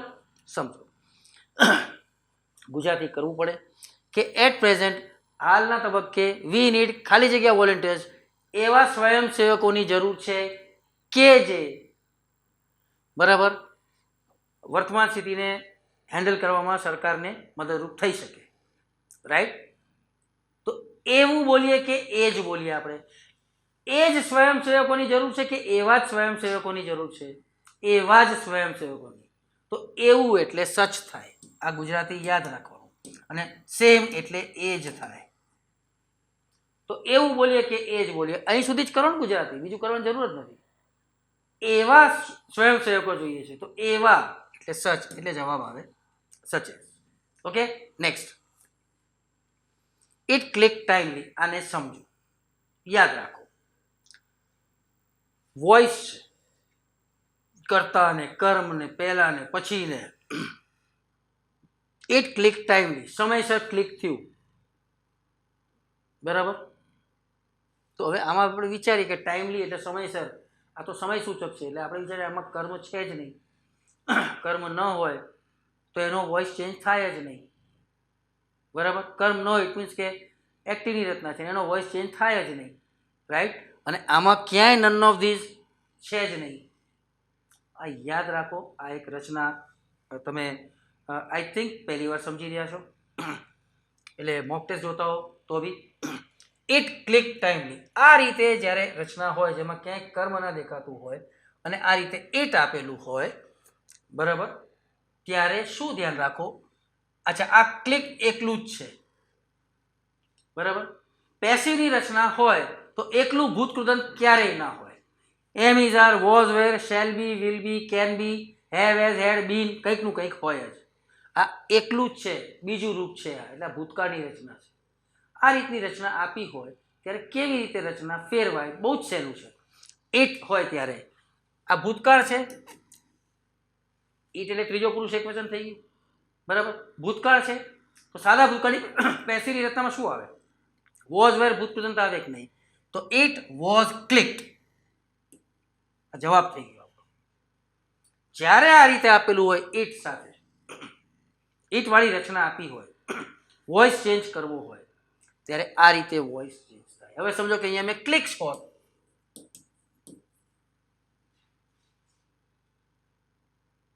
બરાબર, તો સાદો વર્તમાનકાળ, તો એમ, ઇઝ, આર અને ભૂતકૃદંત, તો વોઝ ની બદલે શું થઈ જાય કે it is clicked. Clear? Yes, આ યાદ રાખો. Next, her office is not so small as yours. શું કરવાનું કીધું છે? કોઈ સૂચના નથી, સમજજો. પણ આ જોઈને ખબર પડે કે ડિગ્રી વાળી રચના છે. આ જોઈને ખબર પડે ને કે કમ્પેરેટિવ ડિગ્રી છે. યસ ઓર નો?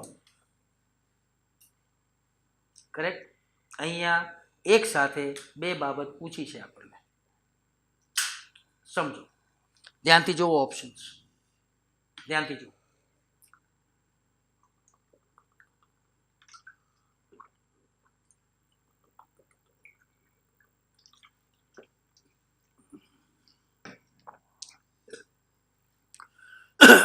કઈ બે બાબત છે? ડિગ્રીની રચના આવડે છે કે નહીં? કમ્પેરેટિવ ડિગ્રી છે એ આવડે છે કે નહીં એ ચકાસાઈ જાય. અને યોર, યોર્સ, હર, હર્સ એટલે સંબંધક સર્વનામોનો ખ્યાલ છે કે નહીં, ઉપયોગોનો ખ્યાલ છે કે નહીં, આ પણ ચકાસાય છે. એક સાથે બે કામ છે, એક પણ દો કાજ છે. બરાબર? સમજો, પોઝિટિવમાંથી કમ્પેરેટિવમાં ફેરવવું હોય કે કમ્પેરેટિવમાંથી પોઝિટિવમાં ફેરવવું હોય, સિમ્પલ વસ્તુ, જે પહેલાં છે એ પછી આવે, પછી છે એ પહેલાં આવે. તો અહીંયા ધ્યાનથી જુઓ, પહેલાં શું આપેલું છે? હર ઓફિસ. અહીંયા ધ્યાનથી આ સમજાવું એની પહેલાં એક બીજી બાબત છે, બેઝ છે આનો.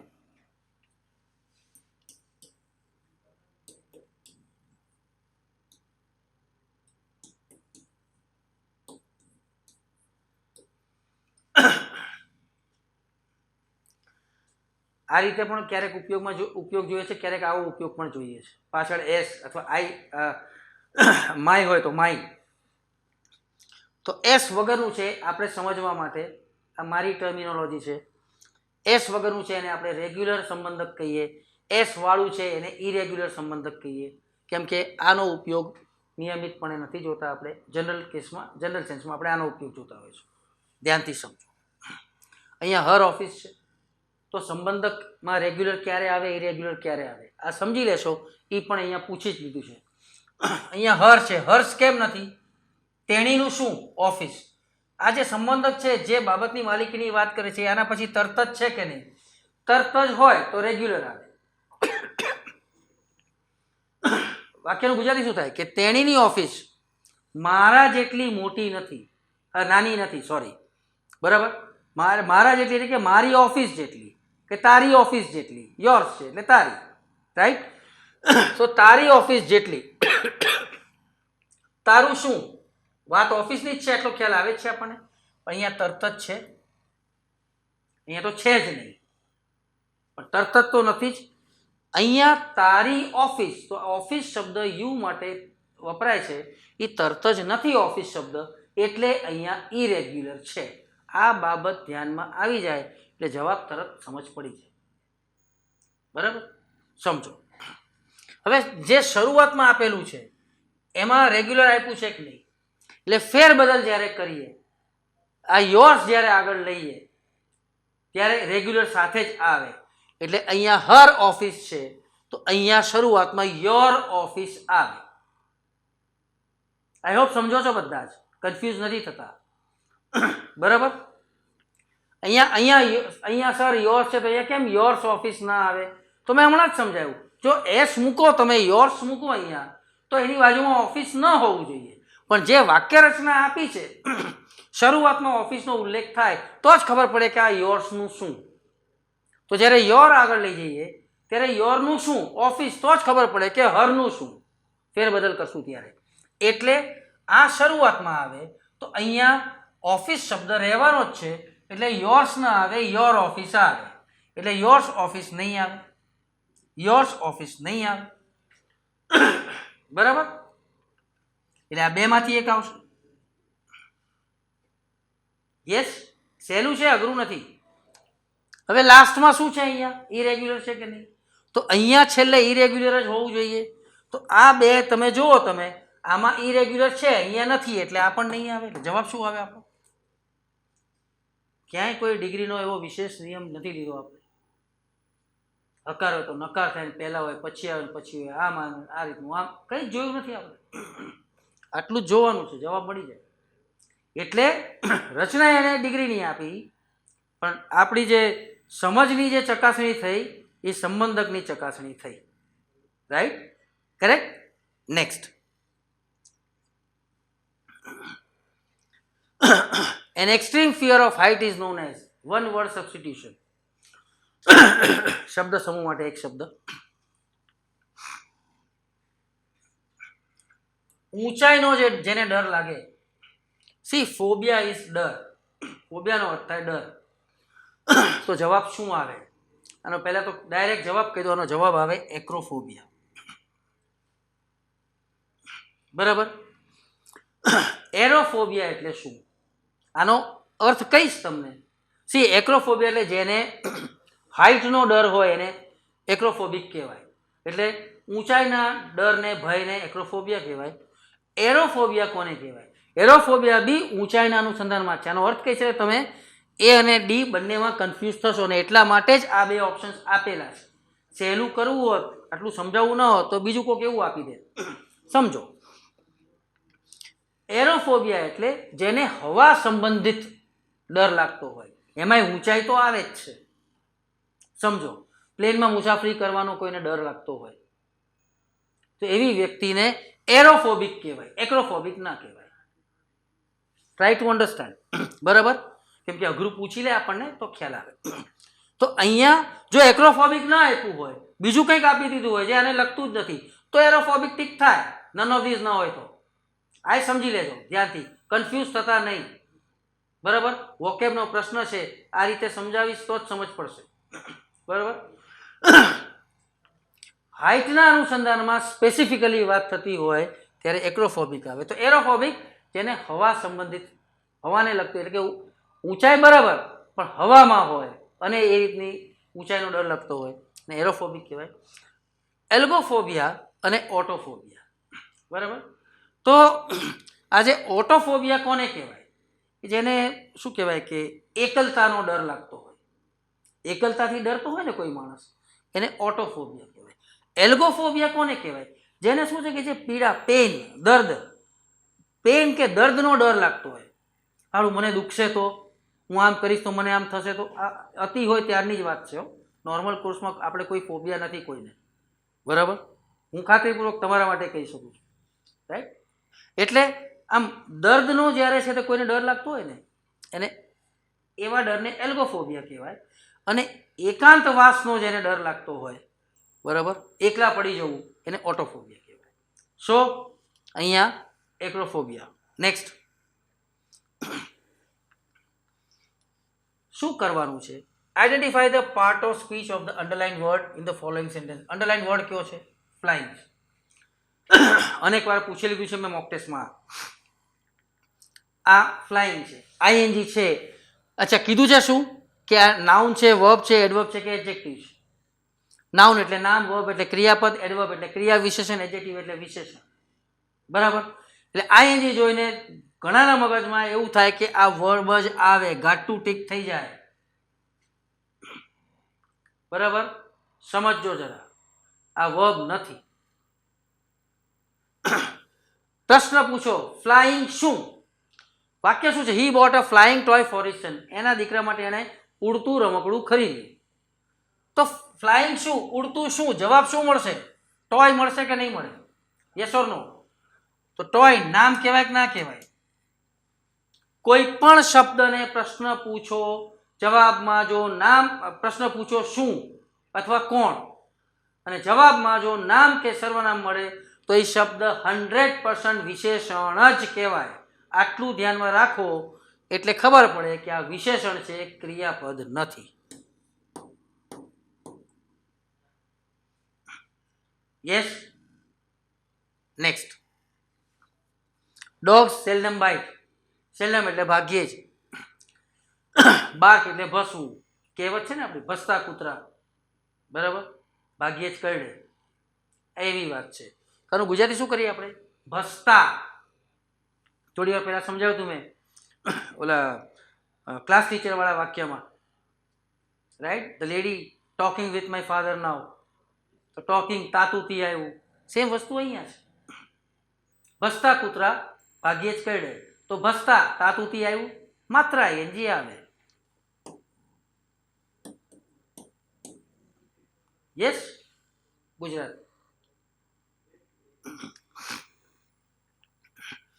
earlier she dash poor children. earlier એટલે પહેલા, એટલે ખબર પડે ભૂતકાળની વાત છે. યુઝ ટુ ના ઓપ્શન્સ છે એટલે ખબર પડે કે કોઈ ટેવ કે આદત વ્યક્ત કરવી હોય ત્યારે યુઝ ટુ નો ઉપયોગ થાય છે.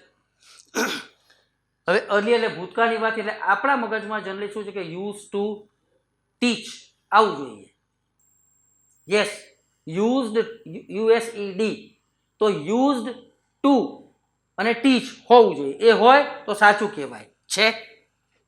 અહીંયા યુઝ ટુ ટોટ એટલે આ નહીં આવે. એટલે અહીંયા શું સમજવાનું? અચ્છા, અહીંયા ટીચ છે, યુઝ ટુ ટીચ છે, પણ એકલું યુઝ ટુ છે કે આગળ ટુ બીનું રૂપ છે?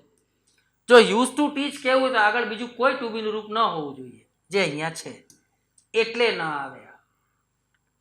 હવે યુઝ ટુ ટીચિંગ ને વોઝ યુઝ ટુ ટીચિંગ, તો ભૂતકાળની ટેવ કે આદત માટે જેમ યુઝ ટુ અને મૂળરૂપ આવી શકે છે, એટલે કે યુઝ ટુ ટીચ, એવી જ રીતે કોઈ પણ કાળ હોય, વાક્ય ભૂતકાળમાં છે તો એમાં ટુ બીનું રૂપ plus use to plus ING આવે. ટુ બીનું રૂપનો મતલબ થાય વર્તમાન કાળ હોય તો એમ ઇઝ આર, ભૂતકાળ હોય તો વોઝ વેર, ભવિષ્યકાળ હોય તો શેલ બી, વિલ બી. તો આ ભૂતકાળની વાત છે. યુઝ ટુ ટીચ વાળું સેટ છે નહીં, થતું નથી કેમ કે ઓપ્શનમાં નથી. એટલે આ જોવાનું આપણે, તો ટુ બીનું રૂપ હોવું જરૂરી છે અને આઈએનજી હોવું જરૂરી છે. અહીંયા મેં વોઝ યુઝ ટુ આપ્યું પણ આઈએનજી નથી આપ્યું. બંને રીતે ધ્યાનમાં રાખો. એટલે ટુ બીનું રૂપ હોવું કમ્પલસરી છે, ભૂતકાળ છે એટલે વોઝ છે, આઈએનજી ઇઝ કમ્પલસરી. એટલે આ રીતે પણ ભૂતકાળની ટેવ આદત વ્યક્ત કરી શકાય. Next, odd pair. Again vocab. આ વોકેબમાં કયો પાર્ટ છે? Animals, sounds, young ones, homes, એનો છે. આ હું એટલું બોલ્યો એટલે કેટલાકે મનમાં કીધું બે આમાં તો યાર કંઈ મેળ જ નથી પડતો, બહુ રહ્યું ને, આમ કર્યું ને તેમ કર્યું. એવી રીતે લિસ્ટ લઈને નહીં બેસવાનું, પ્રેક્ટિસ કરતા જવાનું. આપણને તો કંઈ ખબર જ નથી, તુક્કો મારવાનો, બરાબર, કે ભાઈ આ છે તો આમ છે, આ હશે કદાચ. જુઓ કે એલિફન્ટ છે તો કેવી રીતે કળાય. મેં અહીંયા ઓડ પેર, અહીંયા મેં કંઈક સ્પષ્ટતા નથી કરી કે યંગ વન્સ છે કે હોમ્સ છે કે સાઉન્ડ છે, એવું કંઈ સ્પષ્ટતા જ નથી. ઓપ્શન્સ જોઈને ખબર પડી જોઈએ. એલિફન્ટ એટલે કાફ, જીરાફ એટલે કાફ, કાવ એટલે કાફ, બરાબર. એટલે આ ઓપ્શન રીતે આપ્યા છે કે તુક્કો લાગી જાય, ભાઈ આ ત્રણમાં કાફ છે ને આમાં જ અલગ છે એટલે આ જ અલગ આવે, બરાબર. એટલે એ તુક્કો અહીંયા કામ લાગી જાય છે. જવાબ આ જ છે. આ ઓડ પેર છે, સમજાવું છું, બરાબર. બટ આ રીતે આપ્યા હોય એટલે જરૂરી નથી કે આવું જ હોય, અહીંયા બીજું કંઈક આપ્યું હોય, બરાબર. સમજો કે મેં અહીંયા આપી દીધું હોય ફ્રોગ અને અહીંયા મેં આપ્યું હોય ટેડપોલ, અલગ છે ને. અને આ જ આપું છું, ત્રણ કાફ આ જ આપું છું, બસ ખાલી એટલો ફેરફાર કરું છું. અહીં હું છે તે જીરાફની જગ્યાએ ફિશ લખું છું.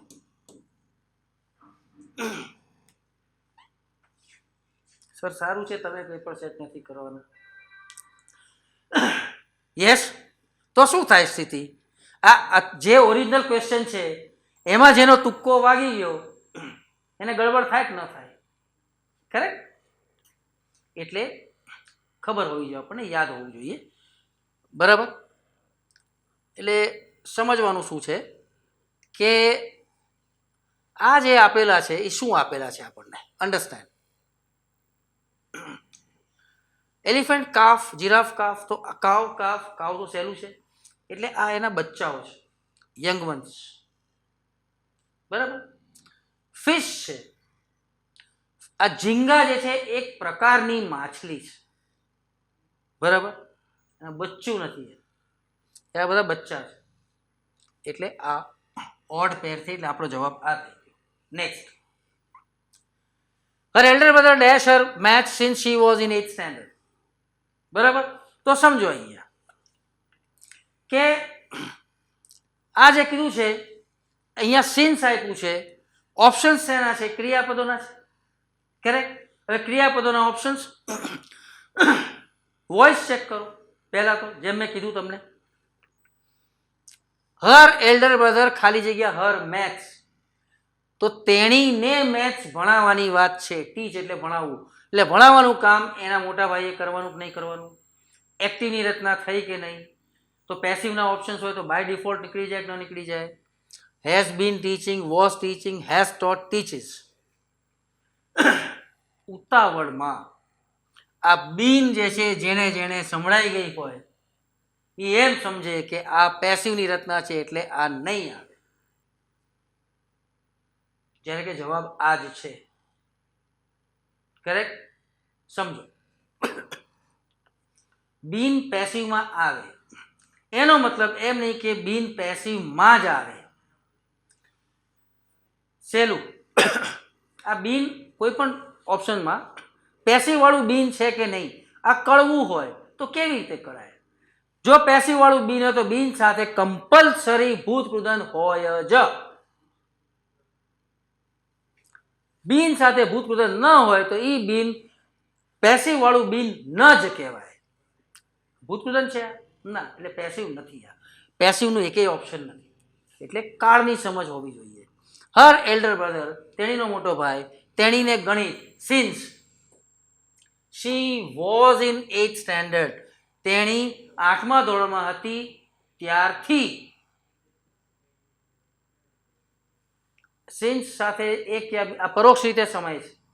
સિન્સ 8 o'clock, સિન્સ 10 o'clock એ રીતે હોય તો ખબર પડે કે સમય છે.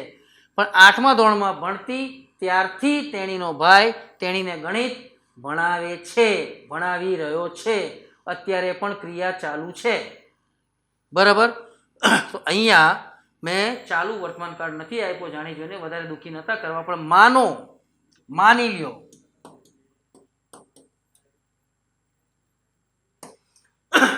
ચાલુ વર્તમાન કાળ પણ આપેલો હોય ઓપ્શનમાં, અને ગુજરાતી જે કર્યું પાછું બોલવું કે તેણીની 8મા ધોરણમાં ભણતી ત્યારથી તેણીનો ભાઈ તેને ગણિત ભણાવે છે, ભણાવી રહ્યો છે. જે પણ બોલીએ આપણે એટલે મગજમાં ફિટ થયું કે અત્યારે પણ ક્રિયા ચાલુ છે, અને અત્યારે ક્રિયા ચાલુ હોય તો ચાલુ વર્તમાન કાળ આવે. આ ટીક થવાની સંભાવના છે. બરાબર. ના, ક્રિયા ભૂતકાળમાં, અત્યારે ક્રિયા ચાલુ છે નો ડાઉટ, પણ ક્રિયા ભૂતકાળમાં શરૂ થઈ અને અત્યારે પણ ચાલુ હોય વર્તમાનમાં, ત્યારે ચાલુ પૂર્ણ વર્તમાન કાળ આવે. ચાલુ વર્તમાન કાળ ન આવે એટલે જવાબ આવે આ. Understood? Yes. Next. During lockdown even neighbour should maintain social distance ખાલી જગ્યા themselves. લોકડાઉન દરમિયાન પાડોશીએ પણ શું કહીએ પછી એકબીજા વચ્ચે સોશિયલ ડિસ્ટન્સ મેન્ટેન કરવું જોઈએ, જાળવવું જોઈએ. બરાબર. તો એકબીજા વચ્ચે, રાઈટ, ઈચ અધર એટલે એકબીજાને, બિટવીન એટલે શું? એકબીજા ની વચ્ચે, જેને કહીએ આપણે. અહીંયા ઈચ અધર એકબીજાને, અહીંયા ની વચ્ચે, અમંગ ની વચ્ચે, વન અનધર એકબીજાને. પહેલી વસ્તુ ખાલી જગ્યા themselves, અહીંયા બે ની વાત નથી. બીજી રીતે શોર્ટકટ એલિમિનેશન હજી સહેલું. બે ની વાત બધાને ખબર છે કે બે ની વાત હોય તો કાં તો બિટવીન આવે કાં તો ઈચ અધર આવે. બિટવીન તો ખબર જ છે, ઈચ અધર પણ બે માટે આવે. અહીંયા બે ની વાત નથી એટલે આ બે તો નહીં જ આવે. બાકી તો આ બે રહ્યું. સિમ્પલ ગુજરાતી કરો. ની વચ્ચે આવે, એકબીજાને આવે. એકબીજાને સોશિયલ ડિસ્ટન્સની વાત છે કે એકબીજાની વચ્ચે સોશિયલ ડિસ્ટન્સ? ની વચ્ચે અમંગ આવે. કરેક્ટ. નેક્સ્ટ. અગેન ઓડ પેર. hen, chicken, sheep, lamb, horse, colt, frog, caterpillar. hen, chicken, બચ્ચું, તો યંગ વન્સ, રાઈટ. શીપનું લેમ્બ થાય, હોર્સનું કોલ્ટ થાય. આ બધું સાચું જ છે. આ રીતે જે સાચા ઓપ્શન્સ છે એ યાદ બી રહી જશે તમને, નજર સામે આવે એટલે, રાઈટ. વિઝ્યુલાઇઝ કરીએ તો સરળતાથી યાદ રહે. ફ્રોગ મેં હમણાં જે મેં લીધું, ફ્રોગનું જે છે બચ્ચું જે છે એને ટેડપોલ કહેવાય. એટલે ઓડ પેર આ છે, સોરી, એટલે જવાબ આપણો આ છે. રાઈટ. નેક્સ્ટ, કાલી એન્ટર ખાલી જગ્યા ધ મેડિટેશન હોલ સાયલેન્ટલી. પ્રેપોઝિશન્સના ઓપ્શન્સ છે. સામાન્ય રીતે એન્ટર એટલે પ્રવેશવું ગુજરાતી થાય, અને જ્યારે પણ ગતિ હોય ત્યારે ઇન્ટુ આવે. મેડિટેશન હોલ ધ્યાન ખંડમાં પ્રવેશવાની વાત છે. ખંડમાં માં એટલે ઇન અથવા ઇન્ટુ આ ખબર છે, એટલે એટ નહીં આવે. બરાબર. હવે ગતિ હોય તો ઇન્ટુ આવે, અને જ્યારે પ્રવેશવાની વાત હોય તો ગતિ જ હોય. અહીંયા એન્ટર મારે સમજાવવાનું છે તમને, મોક ટેસ્ટમાં તો સમજાવેલું જ છે કે જ્યારે પણ કોઈ સ્થળમાં પ્રવેશવાની વાત થતી હોય તો અપવાદ રૂપે નો નિયમ એન્ટર ક્રિયાપદ હોય ત્યારે એની સાથે સ્થળમાં પ્રવેશવાની વાત હોય તો એની સાથે નો પ્રેપોઝિશન, કોઈ જ પ્રેપોઝિશન આવે નહીં. કોઈ બાબતની વાત હોય તો ઇન્ટુ આવે. Don't enter into arguments. દલીલોમાં પડશો નહીં. બોલીએ તો પડશો નહીં. ઇંગ્લિશમાં શું બોલે? Don't enter into arguments. તો આર્ગ્યુમેન્ટ દલીલ બાબત છે તો એન્ટર સાથે ઇન્ટુ આવે. સ્થળની વાત હોય ત્યારે ન આવે. ક્લિયર? યસ. એટલે જવાબ આવે no preposition. Next, doctor APJ Abdul Kalam. Dream is not that you see while sleeping, it is something that doesn't let you sleep. એમણે જે કીધું એ જ બાબત છે. ઓપ્શન્સ એના છે, બધા જ ફ્રેશ પ્રેપોઝિશનના છે, એક સિવાય. સિન્સ આ સંયોજક છે. સિન્સ સંયોજકનું પણ કામ કરે છે. બરાબર. અને ક્રિયા વિશેષણનું પણ કામ કરે છે. સમજો અહીંયા પ્રેપોઝિશનનું, સોરી, નોટ ક્રિયા વિશેષણ, પ્રેપોઝિશન. કરેક્ટ? સમજો અહીંયા સિન્સ એટલે કારણ કે કહીએ, અને સિન્સ એટલે થી પણ કહીએ. બરાબર. તો since doctor APJ Abdul Kalam, પછી કોમા છે કે નહીં, એટલે પોઝ આપણે આપવો પડે કે નહીં આપણે બોલીએ ત્યારે. તો કારણ કે અથવા થી વાક્ય આટલો ભાગ બોલી શકશું ખરા? નહીં બોલી શકીએ. આ સમજીફિકેશન હતું, ગોકિફિકેશન. બ્લેન્ક પછીનો ભાગ વાક્ય છે. હું ખાલી એમ કહું ડોક્ટર અબ્દુલ કલામ આઝાદ, ડોક્ટર તો આ વાક્ય છે? ના. વાક્ય હોય તો જ શું આવવું જોઈએ? સંયોજક આવવું જોઈએ. બરાબર. અહીંયા કારણ કે ના અનુસંધાનમાં વિચારો, સપોઝ સંયોજક તરીકે, તો વાક્ય નથી એટલે સંયોજક નહીં આવે. બરાબર. હવે જે વિચારવાનું છે ગુજરાતી વિચારવાનું છે. શું કહીએ આપણે? ઇનસ્પાઇટ ઓફ એટલે તેમ હોવા છતાં, એટલે અબ્દુલ કલામના હોવા છતાં આ બાબત કે સપનું એ નથી કે જે તમે સૂતી વખતે જોતા હો. બરાબર. પણ સપનું એ છે કે જે તમને સૂવા નથી દેતું. ભાવાર્થ રાખ્યો. તો અબ્દુલ કલામના કહેવા મુજબ, એમના મતે, એમના પ્રમાણે આવું જ બોલીએ. That is according to. ને બદલે ના કહીએ, તેમ હોવા છતાં ન બોલીએ. કરેક્ટ? ફ્રેઝ પ્રેપોઝિશન્સના અર્થ યાદ જ રાખવાના છે. Next, Christmas અમંગ Christians all over the world. બરાબર. સેલિબ્રેટ કરવાની વાત છે. હવે આ વાંચો સ્ટેટમેન્ટ, કેમ કે કાળના અનુસંધાનમાં વાત છે. તો પહેલી વસ્તુ, આ એક્ટિવ છે કે પેસિવ છે?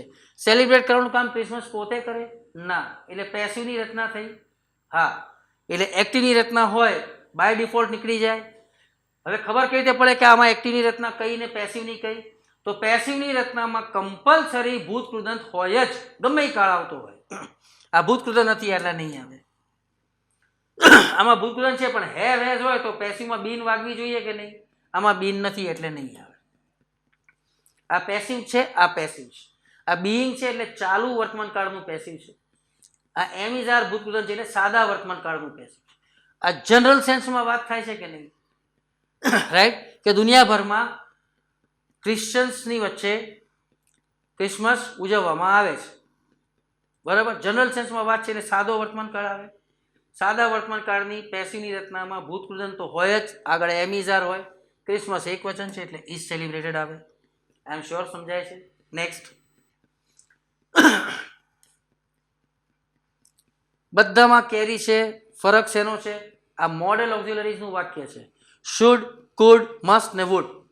આના ઉપયોગ ખબર હોય તો આ એકદમ સરળ છે.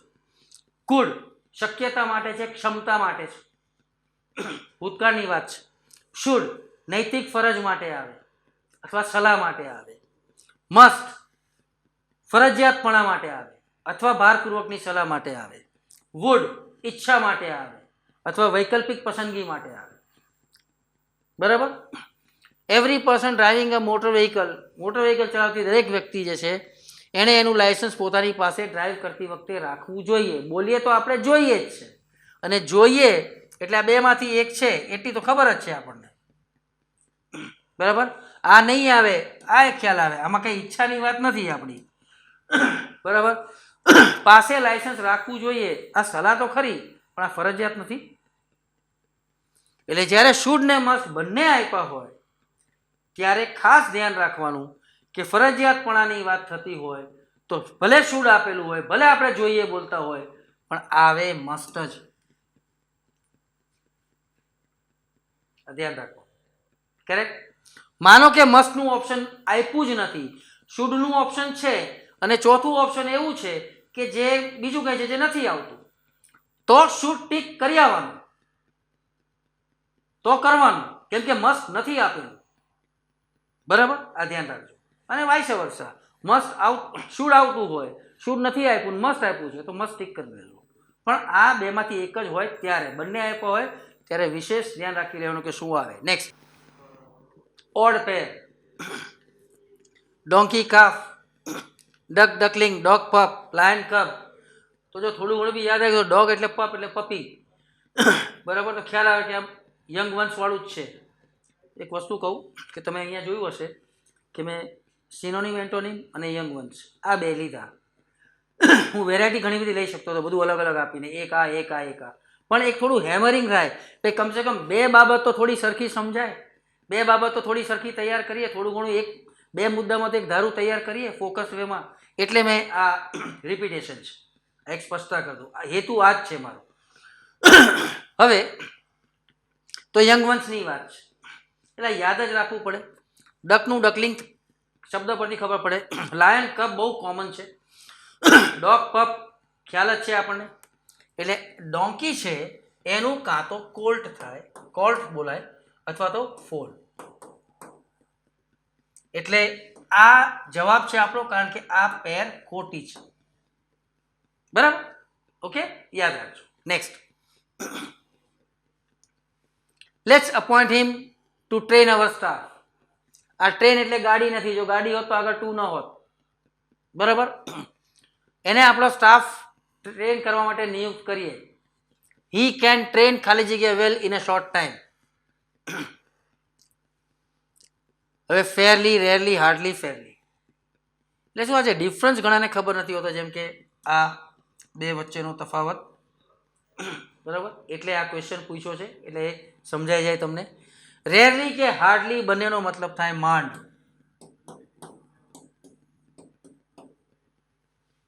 અને આ બંને શબ્દો નકાર ભાવ છે, સૂચવે છે. એટલે એઝ સુન એઝ નો સુનર, હાર્ડલી આ રચનાઓ આપણે બહુ ગોખીને બહુ પ્રેક્ટિસ કરી લીધી, પણ એના અર્થ શું છે એ ખબર પડવી જોઈએ. એટલે તમે આગળ ભવિષ્યમાં, નજીકના ભવિષ્યમાં જ્યારે રિટર્ન એક્ઝામ આપો ત્યારે એનો ઉપયોગ તમે સરખો કરી શકો. ફેરલી અને ફેરલી. આ જે ફેરલી છે એટલે ફેર પરથી વાત કરીએ આપણે. આ જે ફેર છે એના ત્રણ અર્થ થાય. એક ફેર એટલે મેળો, જેમાં સામાન્ય રીતે જૂના પિક્ચરોમાં ભાઈઓ ખોવાઈ જતા, મેળો. સેકન્ડ ઉપયોગ છે ફેર એટલે રૂપાળું, ફેર એન્ડ લવલી. બરાબર. જો અબ ગ્લો એન્ડ લવલી હો ગયા. ત્રીજો જે ઉપયોગ છે, ત્રીજો જે અર્થ છે એનો ફેરનો, એ છે વ્યાજબી, રીઝનેબલ. બરાબર. આ FAR પરથી છે. આ FARE એટલે મુસાફરીનું ભાડું. જો ભાડું શબ્દ એકલું નથી બોલ્યો હું, એટલે ઘરનું ભાડું એને ફેર ના કહેવાય, એને રેન્ટ કહેવાય. મુસાફરીના ભાડાને FARE ફેર કહેવાય. આ ધ્યાન રાખજો. બરાબર. તો હવે અહીંયા વાક્યના અનુસંધાનમાં હવે સમજો કે આપણે એને એપોઇન્ટ કરીએ. કેમ કે એ જે છે સારી રીતે, એટલે કે વ્યાજબી રીતે, ખાસી રીતે, સારી રીતે, ટૂંક સમયમાં સારું એવું ટ્રેન કરી દેશે. તો આમાં ક્યાંય ભાડાની વાત નથી. નકારાત્મક વાત તો છે જ નહીં. નકારાત્મક વાત હોત તો એને એપોઇન્ટ કરવાની વાત જ ન આવત. સમજો, એટલે મેં અહીંયા સમજાવ્યું કે આ નકારાત્મક ભાવ છે. આ શબ્દો નકાર ભાવ સૂચવે. હાર્ડલી, રેરલી, સ્કેર્સલી, બરાબર. એટલે આ ધ્યાન રાખો. એટલે અહીંયા ભાવ હકારાત્મક છે એટલે આ બે નહીં આવે. ભાડાની કોઈ વાત નથી એટલે આ ફેરલી નહીં આવે. બરાબર. એટલે શું છે, આવી રીતે જે શબ્દના અર્થ જાણી લીધા હોય ને એટલે આપણે ગેસવર્ક બી આપણું સાચું પડે. કે આના અર્થ તો આ ત્રણ થાય છે એટલે આમાંનું જ કંઈક છે તો થઈ જાય. Fine. Last, Aurangzeb was one of the cruelest leaders. Degree સૂચના નથી છતાં ઓપ્શન જોઈને ખ્યાલ આવે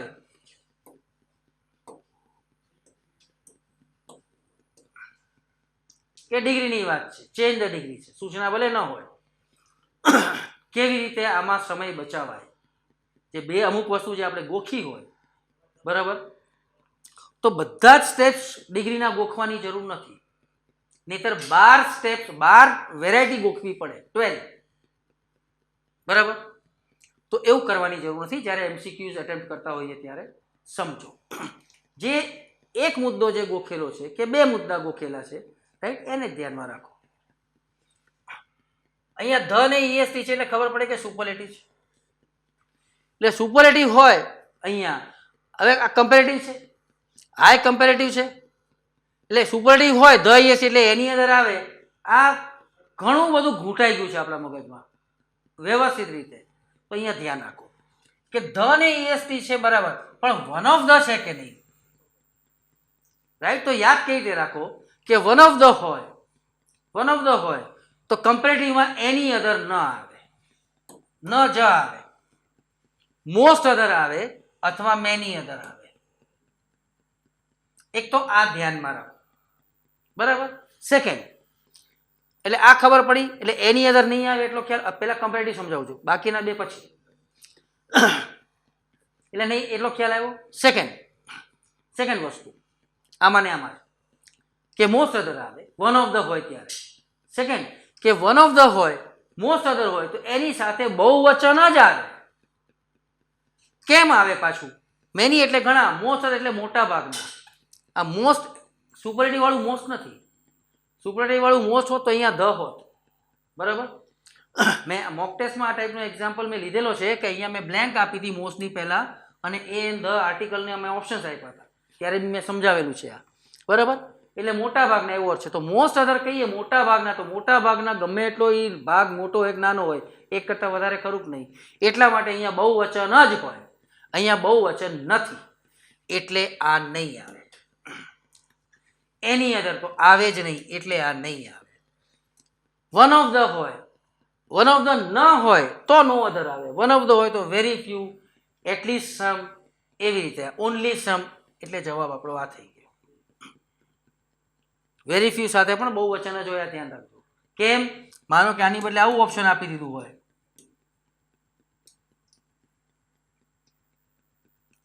બરાબર, અને પછી બધું જેમ છે એમ જ છે, બધી સાચી જ રચના આપી હોય, બરાબર. આટલો જ તફાવત છે, એક એસ તો, બાકી ડિટો કોપી પેસ્ટ છે. ધ્યાન રાખવાનું કે વેરી ફ્યુ સાથે બહુ વચન હોય, એક વચન ન હોય. આઈ એમ શ્યોર આ સમજાઈ ગયું છે તમને? યસ. સો સૌથી પહેલી વસ્તુ, thank you all for taking interest and participating in BBCL. આ જે બુક બર્ડની જે ચેમ્પિયન લીગ છે, આ ક્યાંય કોઈ આઈ એમ શ્યોર કે છે તે તમે એનો મેક્સિમમ તમે છે તે ઉપયોગ કરશો, લાભ લેશો અને ફાઇનલ તબક્કા સુધી પહોંચી વન ઓફ ધ વિનર્સ બનશો. એટલે હું એટલું જ કહીશ મારા સ્લોગન પ્રમાણે, વર્ક યા તો prepare, not only harder but also smarter. Correct? So wish you all the best. Thank you.